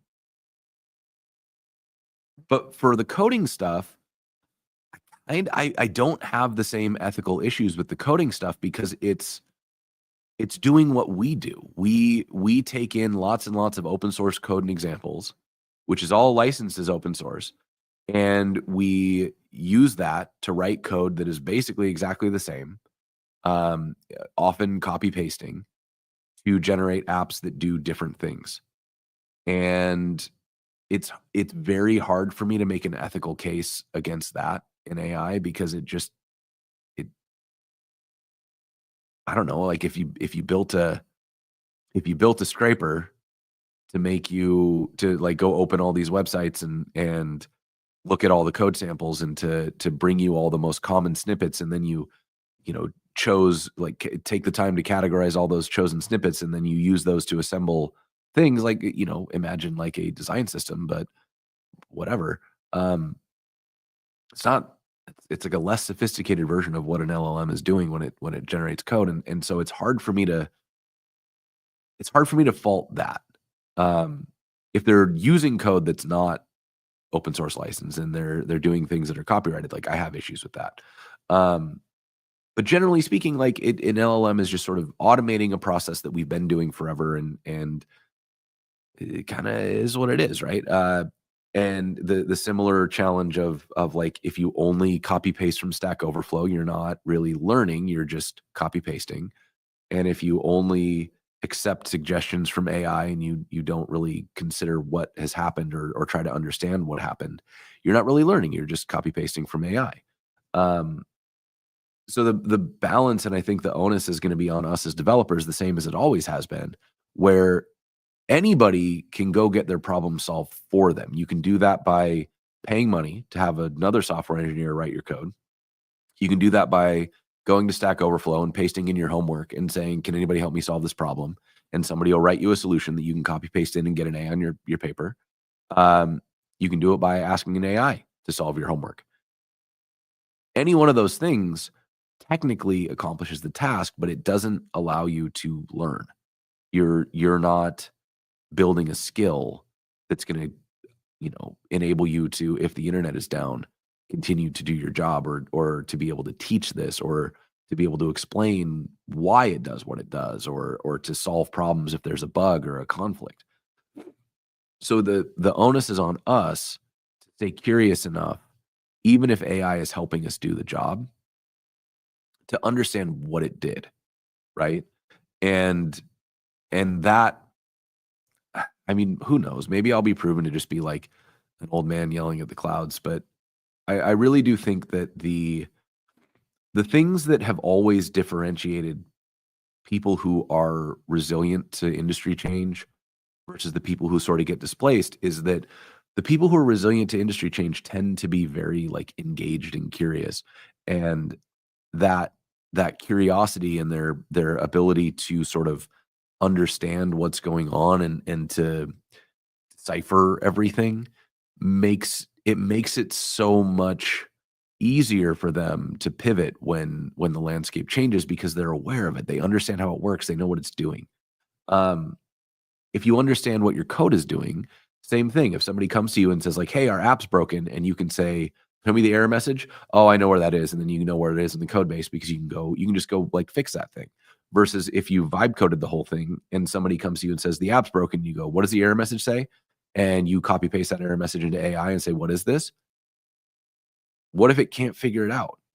Like, is that it? Are you cooked?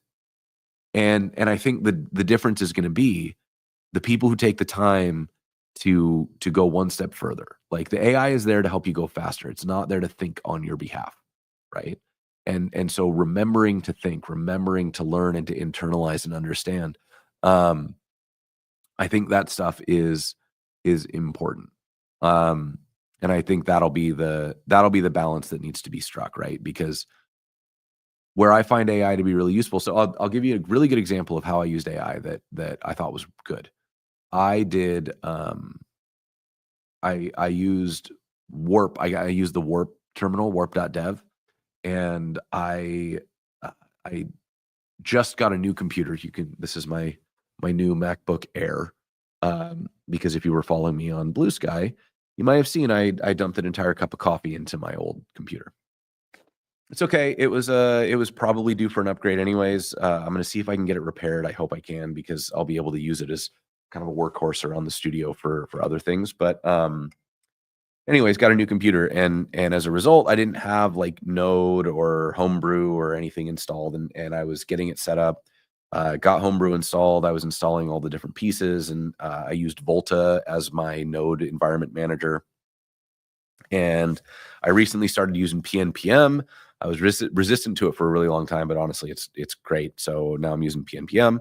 Um, and I went to start up one of my projects, and it failed. It was like can't find Node. I was like, oh shit, I've done this before, but I don't remember how it works. And then I remembered I was in Warp, and so I just like right clicked on the error message and said, "What happened here?" And it like did the it knows how to check this stuff, and it managed to figure out the problem was, and I wouldn't have found this quickly, Volta pins the node version per project. So PNPM was installed globally via Brew, but it wasn't installed in the pinned version of Node, which the solution then is to just use Volta to install PNPM. Easy, right? Had I known that, would have solved it instantly. Didn't know that, let Warp work through it, and it sort of took 30 seconds to step through and explain the errors and what it was trying, and it confirmed when it was going to run any commands. And I looked at it and I was like, oh, of course that's what's going on, right? Like now that once it showed me the error, I was like, yeah, that makes sense because I read how Volta works, and I didn't realize that PNPM needed to be tied to the specific node environment. I thought it would just use whatever one was available. Fine. Okay. Easy problem to solve now that I know how to solve it. But the AI got me there way faster because I just said, hey, fix this. And it stepped me through the process. And now I know. So I both understand what happened and I saved myself probably an hour's worth of debugging this by going around through different issues and digging into lots of search history, trying to figure out what this particular error means in PNPM. Because like, what's the likelihood that I'm going to be able to precisely Google, I'm using PNPM and Volta and Homebrew, and I installed PNPM? Like, I'm never going to Google all those things precisely. And the likelihood that somebody wrote exactly that article is also pretty low. So I would be stumbling around, kind of trying different stuff until I eventually got the thing that worked. So I love that as an example of like AI being good at things. And I'm attempting to open my heart to it a little bit and try to learn a little more about how to put it into different workflows. Keeping in mind that it's not here for creativity, and it's not here for new ideas. It's here to execute on things that we already understand really well and to let us do those a little bit faster. So yeah, I think that is the intention then. So yeah, let's keep rolling. So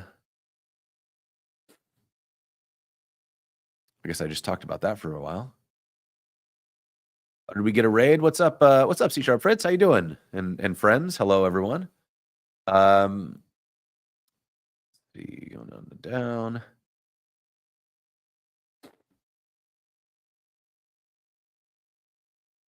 Do I like creating stuff with vanilla JS? I do. To me, it's just kind of like a puzzle thing. But I think there's an important distinction to be made here because Alan makes a really good point. There's a thing that people want to be created, and code is like a means to an end. You know, if you get assigned a project at work, the code isn't the point. The outcome is the point. That being said, if I'm doing a little project on my own, sometimes the outcome's not the point. Sometimes the writing of the code is the point.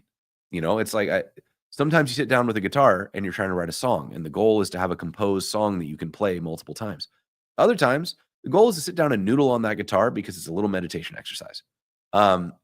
Differentiating between those two things is very important because a lot of people treat their day job like art, and they don't want to write code that they don't think is beautiful or fun or engaging. But their job isn't to do poetry. Their job is to get outcomes.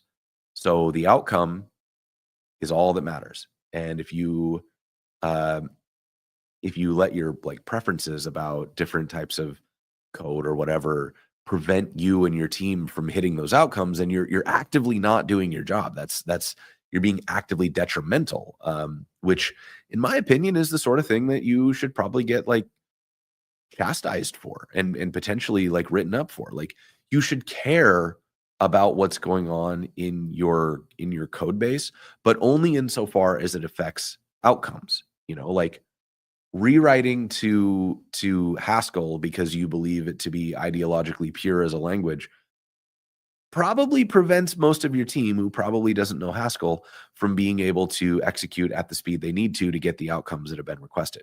Um, if you have a really bad memory leak in your code base and you realize that if you rewrite it in Rust, it's going to fix that memory leak and save time and allow you to like continue delivering features, then maybe it does make sense, right? Like there's reasons for everything to happen and to not happen.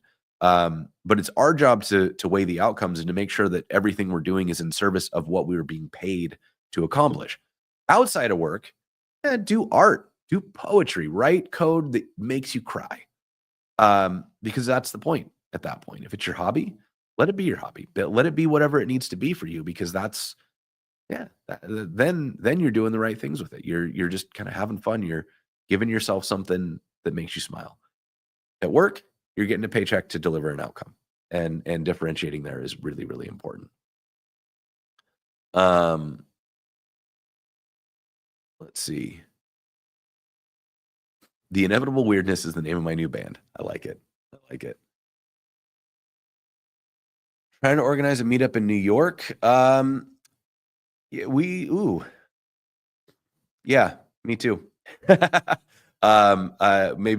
more on that in the future. I'm still working out way too many details to say anything with confidence. Let's see. I feel like career niches in a whole new way. Good. I'm happy to hear that.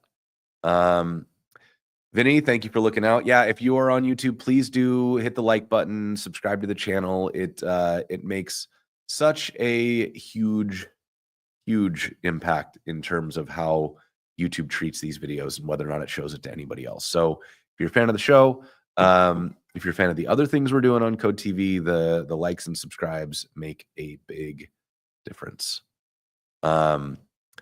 AI is bad at things that require third-party integrations. And so this is the stuff that I sort of want to like, I want to validate this myself, because I've seen people talking about how good the MCP stuff is at solving some of these third-party integration problems. And I've seen people saying that like MCP does nothing to solve these problems. They still exist. But I haven't given it a fair shake in either way. So I have my suspicions about what AI will be good at, and I'm trying to not let that cloud the evaluation of the thing, right? Like it's like when I was young and my mom would be like, "Well, just taste it, you might like it," and I'd be like, "No, I hate it," and then there was nothing like it couldn't have tasted like anything because I knew I wasn't going to like it. Like it could have been vanilla ice cream and I would have decided that I didn't like it and there was no way that I was going to like come through that looking good.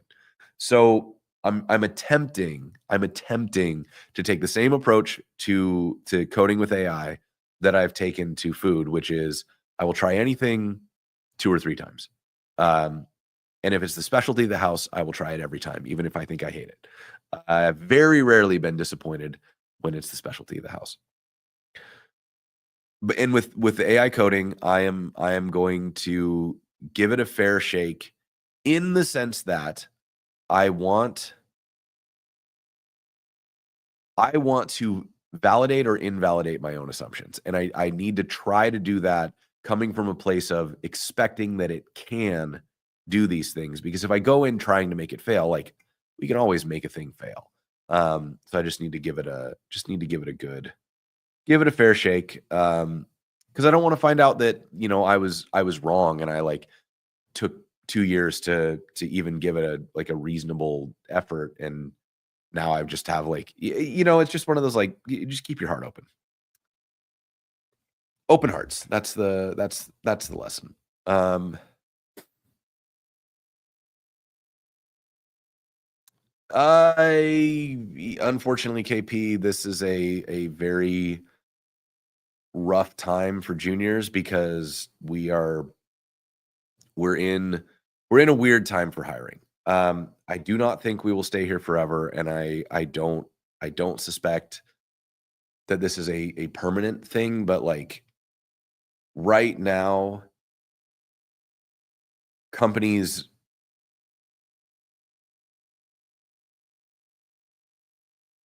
my hunch on this is that due to the companies doing the downsizing, which I still believe was more of an authority reset than a downturn. I think companies got sick of having to like take care of their employees at the level that they had to during COVID when the hiring was so out of control. Like salaries were going through the roof. People were having to do things like 4-day work weeks and really, really good benefits. And oh no, can't have that. So I'm still pretty convinced that the layoffs were more of a reassertion of dominance, saying like we're in charge. You need jobs. You will accept this job on our terms.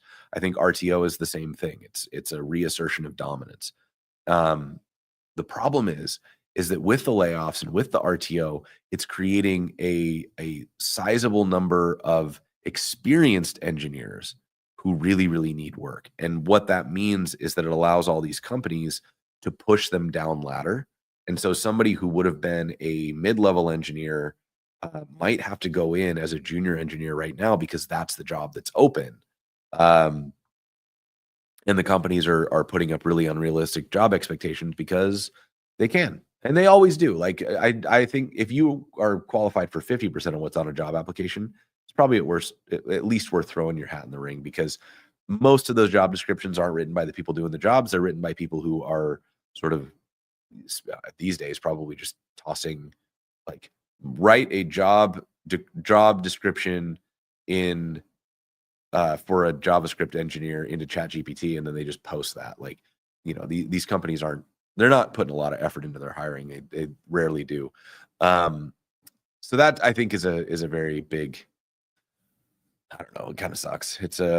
But I do think that we will see as companies are making all these very interesting decisions to downsize their workforces and cut out all the things that make people like being at companies. They're all going to start to bleed talent. They're all going to find themselves with nowhere to promote anyone, which will cause people to leave to get promotions.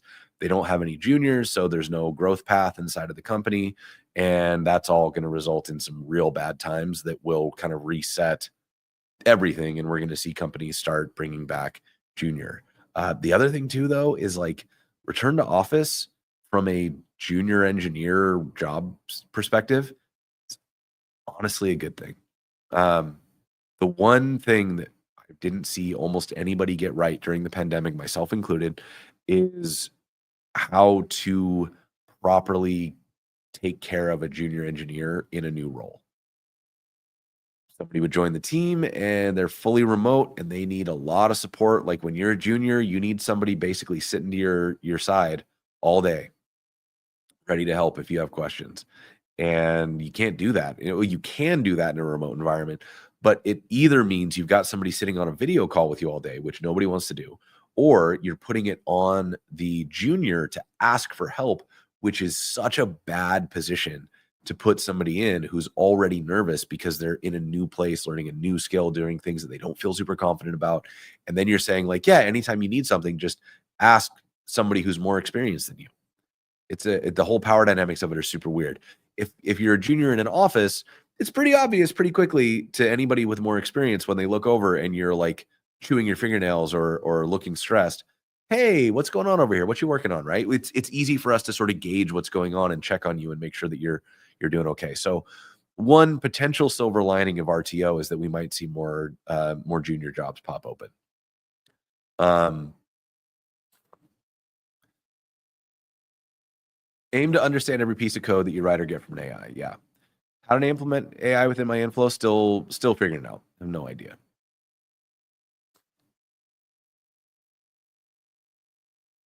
Um, yeah, warp is great when you can't remember basic commands. Yeah, kill whatever's running on port 3000 is such a like that little bit of plain language to do things like bash that I just don't really remember off the top of my head. It saves me 30 seconds every time that I get to do it, and I feel like that is exactly what I want out of a tool, is that it makes my convenience um, so mumuch easier. Or it brings me convenience and allows me to stay focused on what I'm trying to do instead of like these little rabbit holes and then because it also is the way that I get nerd sniped into like, oh, you know what? I've done this too many times. Today's the day. I'm gonna make an alias. And then I'm like looking up how to write an alias to do the thing, and I'm building bash scripts, and I'm like, and then it's like 4 hours later, I'm like, what the hell did I do with my day today? What a absolute waste of time. Um JavaScript killed your love to code. Oh man, that sucks. This is funny. I I don't know. I love JavaScript. I always found the puzzly aspect of it to be kind of great. People really love Go. I don't know. I mean, I think it feels like starting from scratch.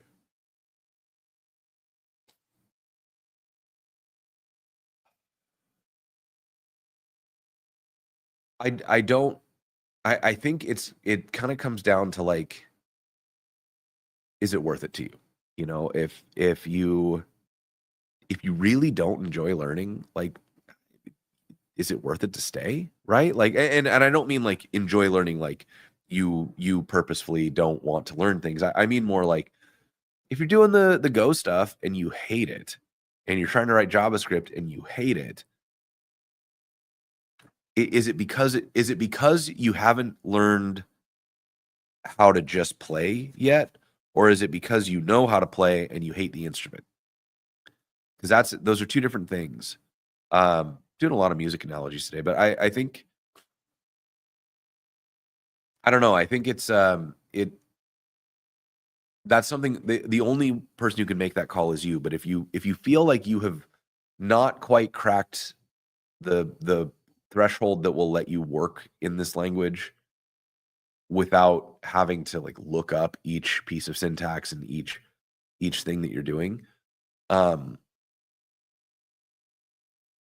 you're still in the learning phase, which is a different thing, right? And fighting through the learning is necessary to get you to the part where you can decide if you actually enjoy the thing. Um, so if you feel that way about JavaScript, like could be worth keeping the experience you have and just finishing pushing through on JavaScript to get you to the point where you can just play. Anything that you do in learning JavaScript will mostly transition into Go, because Go isn't like it's different, but it's not that different, if that makes sense. Like I've been able to decipher Go code having written almost none of it.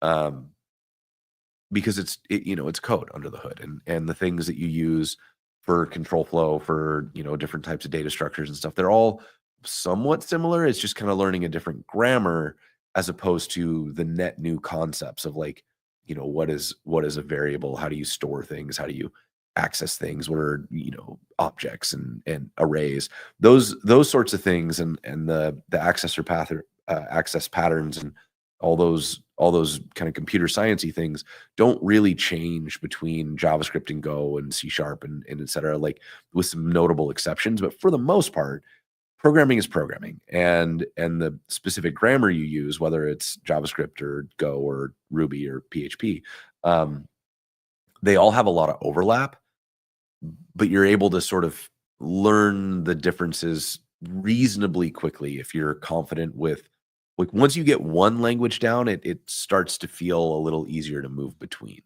Um, and if you want an example of like watching me struggle through this, we just did an episode maybe a month or so ago with Potch where I learned Lua, and I'd never written Lua before in my life. And you can sort of see, because I know JavaScript really well, you can sort of see how I'm able to make intuitive leaps on like how Lua probably works. And you'll see where I'm right and where I'm wrong. And I was pleasantly surprised at like how much more I was able to do in Lua than I thought, despite never having written it before, just because of my previous experience with another language. So give yourself some credit. How do you finish personal projects? I would say in about 50% of cases, I don't. In the other 50%, I tend to tie them to something that's valuable to me. So let me think. Like, okay, so here's an example. I One of my personal projects was I wanted to build myself a links page. So I built um still can't share my screen today because I got to restart my browser for that because I got a new computer. But I made jason.energy/links, which I will um, throw up on the screen here. And this was what am I doing here?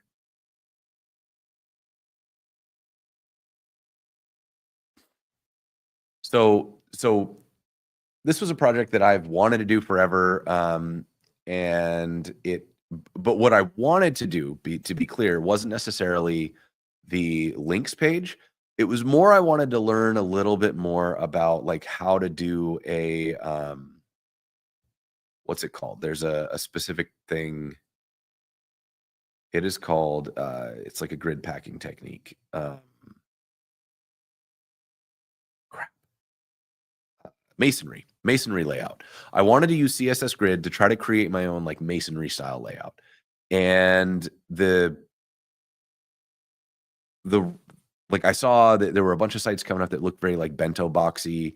And so I was playing in Figma, and like while we were watching a movie downstairs, my wife and I are sitting on the couch, and I'd open up Figma and I'd sort of play with like layouts and designs and stuff. And then I was like, okay, I've got a design. I think this will work. And I knew I needed a new links page. So I was like, okay, I want to learn this masonry thing. I need a new links page. This is something that I want to have ready by the next conference I speak at. And so I would just kind of like put a little bit of time on it when she and I were watching TV or something. And over the course of weeks, I think I would just chip away at it. Um, and it just was like that was the thing that I worked on when I wasn't working on something else. Um, and slowly but surely it came together. And I'm doing the same thing right now with like the Code TV website where I don't really need to rebuild it, but I want to rebuild it.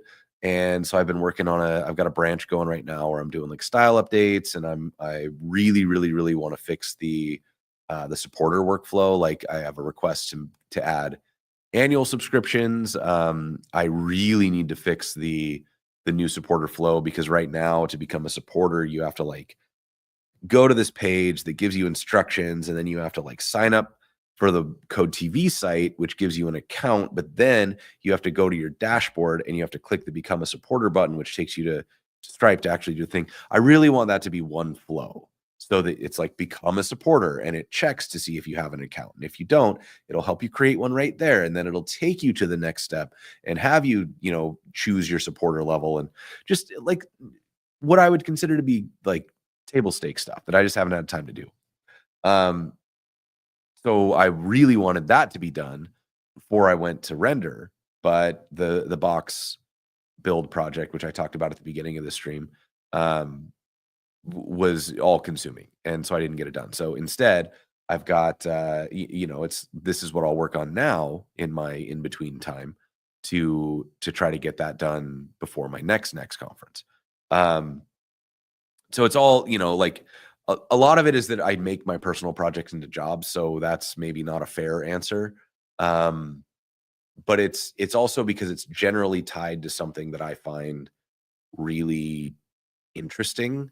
Like I hadn't had a chance to really dig into CSS Grid. And so building that links page was a great chance for me to dig into how grid works, how I could sort of bend it to my will to get a responsive bento layout, which was what I wanted. That helped me scratch an itch. I do a lot of little code pen things because they're small. Maybe the best answer on this, how do you finish your personal projects, is I make them very small. Because a lot of my personal projects are, you can see them on CodePen. I'm like, hey, can I build a thing that as you scroll down the page, it like animates different phrases being highlighted? That's all it is, right? I have big ideas that I haven't started yet because they're too big, right? I've talked about this a bunch of times. I really want to build an app that's sort of like OK Cupid, but for food reviewers, so that you can find food reviewers whose taste is similar to yours, so that you don't have somebody like ruining the rating of a place because they don't like the service when like I could carry. Like honestly, I was making this joke the other day. Like if the food is great, I don't care if the waiter kicks me in the nuts. Like I'm only there for the food. Right? And so, if you give somebody a one-star review because you're like, "The food was amazing, but the waiter was very rude," like, I don't wanna see your review. I don't want you to influence the rankings. So I wanna build an app that deals with that allows me to sort of set what I care about and also maybe does some sort of analysis of the reviews to figure out what it is that you're ranking on. And like if a review says 1 star for service, just discount that one from my particular reviews. And for people who care a lot about service, rank that one higher and maybe discount the ones that don't talk about service. So to me, that's too big. Like I can't build that yet. I will build that someday when I have free time, maybe. Um, but I have to scope way down to be able to get stuff done. Um, Playing more with AI after hearing with Harper Reed.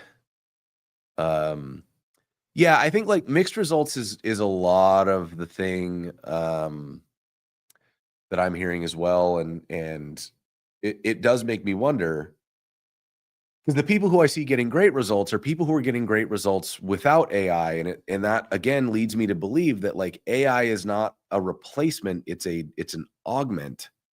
And if you didn't have the baseline skill to be great without AI is not going to make you great. It's going to make you more of what you are.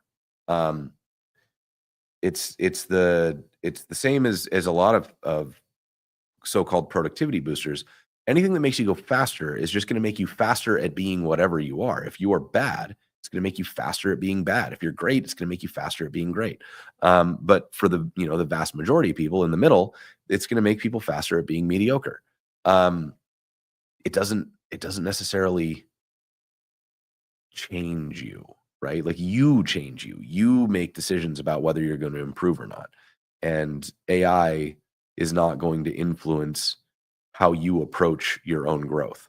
Like you can use it as a way to learn and grow, or you can use it as a way to avoid learning and growth. And both of those are completely valid options. Um, but if you're expecting that you can use it to allow you to avoid learning and growth and somehow get better and be like a more skilled engineer, it's just not going to happen.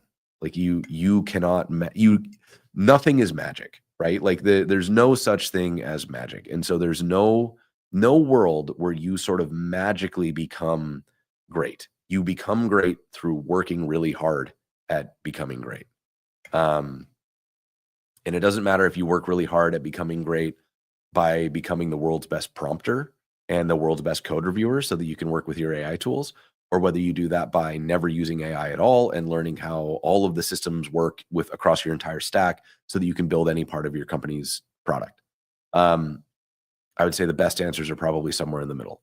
Because if you can build it on your own and you can use the AI to let you build it faster, then you're probably in a pretty good position to be able to do a lot of things under a lot of different circumstances and still get great results. I am a firm believer in broad foundations. I think that the wider your scope of experience, and again, that kind of goes back to why I'm trying not to like close down on AI despite my like misgivings about it, because who am I to just make a snap judgment that a tech is bad? It's stuck around past the point. Like crypto, I was like, this looks bad, and sure enough, it sort of devolved into the only thing that's left with crypto is the like three things that it was good at from the beginning, and a bunch of scams. And so I feel okay not learning that. I don't work on the three things that it's good at. AI though has sort of survived that initial hype bubble where it's showed up in enough applications and enough people are using it that are like doing meaningful things with it that I'm like, okay, I don't think we can just write this off as a complete fad. I do expect there will be a huge reckoning um, when companies like OpenAI have to suddenly show their board how they're going to be profitable. because they're not right now. And we can't just keep shoveling, billions of dollars into the furnace for these companies to keep giving things away for free. So unless they're going to get nationalized, and ChatGPT is a government service, which seems unlikely given,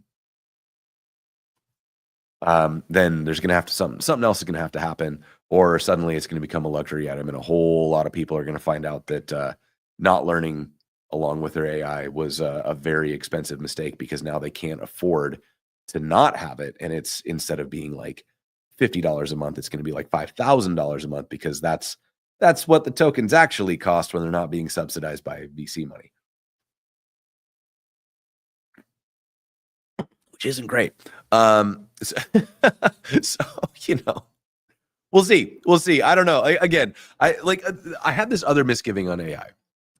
I watched a woman talking about this on TikTok, and the thing I don't like about AI is largely not the tech and mostly the leadership, because every conversation about AI seems to be centered around this idea of, we are going to give people the ability to do less of what they don't like and more of what they do like. You're going to have so much free time. How? Nobody's talking about that. Like, what does that mean? Okay, AI guys, when you say that it is going to create more leisure time for everyone, can you practically explain what that means? Because here's what's happening in practice. If AI allows somebody to go 50% faster, right? They are now able to do, or let's go easy math. You are now able to do twice as much work with AI. It doubles your productivity. The company looks at their spreadsheet and they say, if we lay off 50% of our engineers, our costs go down by half and our productivity stays exactly the same. You, as an engineer, just get handed all the work that was assigned to that other coworker that just got laid off. So now you have twice as much work. Did your salary double? Do you get Fridays off? You want a 4-day work week, working 20 hours a week? Are you like any material change? Are you getting bonuses? Are you getting anything? No. So what happens to that money? What happens to that excess that the company has? They're reclaiming these productivity gains, and so they, I don't know, like 10 engineers. Let's do easy math: $100,000 each. It's $1 million. So the 10 engineers that didn't get laid off get paid 100,000. 10 that got laid off, that's $1 million in salaries recouped. Does any of that make it down to the employees? Like, do you even get like a 10% bump for being twice as productive? Chances are you won't. Chances are you're gonna have to fight for your cost of living adjustment at your next review, because that's company policy. And that $1 million is gonna go to the shareholders, right? So how, in the AI world, when we talk about, well, it's gonna automate all these jobs away so that people can just have leisure, who's actually making these plans? Like, who's going to enforce that it doesn't just turn most of us into unemployed while the rest of us are employed and subscribe to 8 times as much work to make up for all the people who aren't employed, while the people at the top continue to just extract profits and hand those out to shareholders, right? So the problem that I see, the concern that I have, is that we're talking about all the things that it could enable, and nobody is working to make systems for that, or to think through practically, when a system is built entirely on getting the maximum productivity out of each employee and passing any profits from that productivity onto the shareholders, which is the entire system that we have. Love it or hate it, that's just what happens, right? If that is the case, what's going to break that cycle with AI? Why would AI magically change the way that that functions? And why would AI have any incentive to care about the people who get displaced by that increased productivity? It currently doesn't. The system as it's designed has zero incentive to do so. And as far as I can tell, all the policy making that's being done is coming from the standpoint of, well, we need to be allowed to make more AI. To what end? And with what guardrails? They're trying to deregulate it.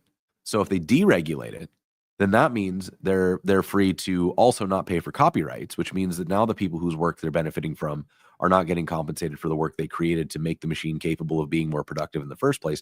And the people who are getting laid off aren't getting any compensation, or, there's no like universal basic income here. There's no like public services. We're currently in the process of trying to strip away public services. We're trying to get rid of libraries and get rid of healthcare and get rid of Medicaid and Social Security. Like, if those things are all going away and the AI makes it so that people don't need to work, quote unquote, but then there's no systems left to catch them once there's no work that requires them. What does that mean? Right. And the problem is that, like, no, everybody in AI is talking about how cool that'll be, and nobody's thinking about how they're going to do it or what sacrifices they'll need to make. Right. If an AI company is making $1 trillion a year, probably some portion of that should go to making the world that they say is going to exist when everybody just needs to have leisure time. So, like, where are they building the community centers and the third places that don't cost money to be in, and the social programs that are going to make sure that these people who are no longer required to work are also able to eat and live somewhere. This is I think the probably the biggest concern I have is that we're creating this tech and we're barreling headlong toward a plausible future where we do make everybody twice as productive. But that's not going to mean that companies do twice as much work. They're going to do the same amount of work with half as many people. So what does that mean? Right? And if we're not ready to deal with those problems, we need leadership that's thinking about that, not leadership that's thinking about short-term profits and who cares. Right? And that, I think, that to me is my biggest misgiving about all this stuff is I don't know how we navigate like the second and third order effects of this. I know how we navigate the first order effects. You learn, right? You learn, you become resilient, and then you don't become one of the people who has to find out what happens when you're no longer required to work. Um, but that doesn't make it good, right? That makes you okay. That doesn't make everyone okay. And I worry a lot about that. And I'm not sure, like, what impact can I have other than yapping about it? Um, so, we're sort of dependent on probably the wrong people to look out for our well-being, and I just don't really know what we can expect from that. My guess is that it's probably nothing good for a short while. Hopefully for a very short while, but we'll find out. Um, let's see. Where are we at?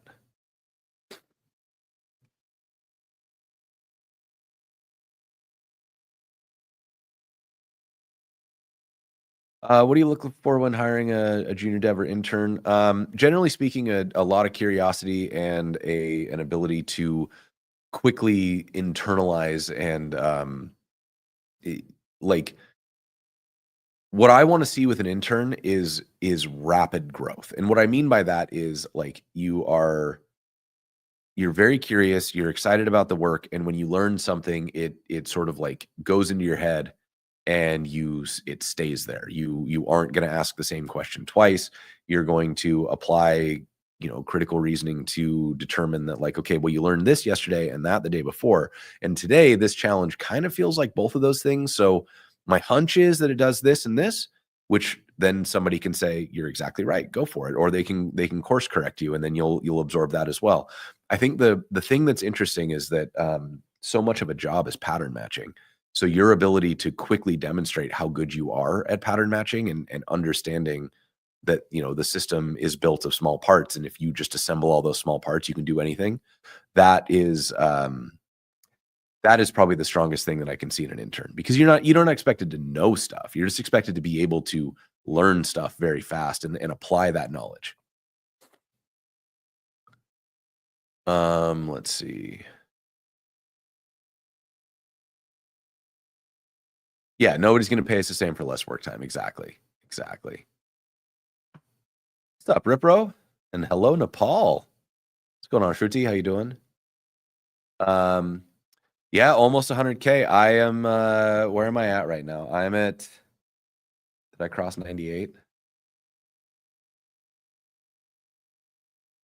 97.5, 97,519 subscribers on YouTube as of this exact moment, which might mean maybe this year for my 40th birthday, I'll cross 100K on YouTube. Well, I don't know, 2,500 in what is that?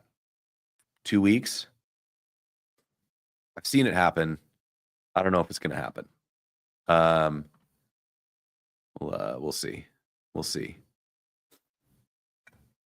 But if you haven't subscribed, please do help me get there. And like tell your friends, share the show. Do tell people what's going on. Because that'd be neat. Then I'd get a little plaque. It's a prestigious award.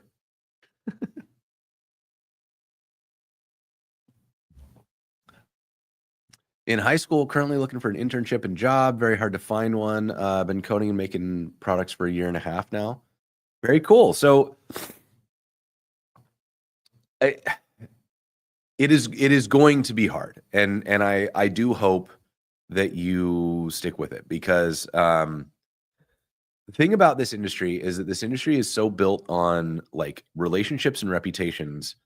And if you are building a skill set and you are frequently showing up in the spaces where the people you want to work with live, and you are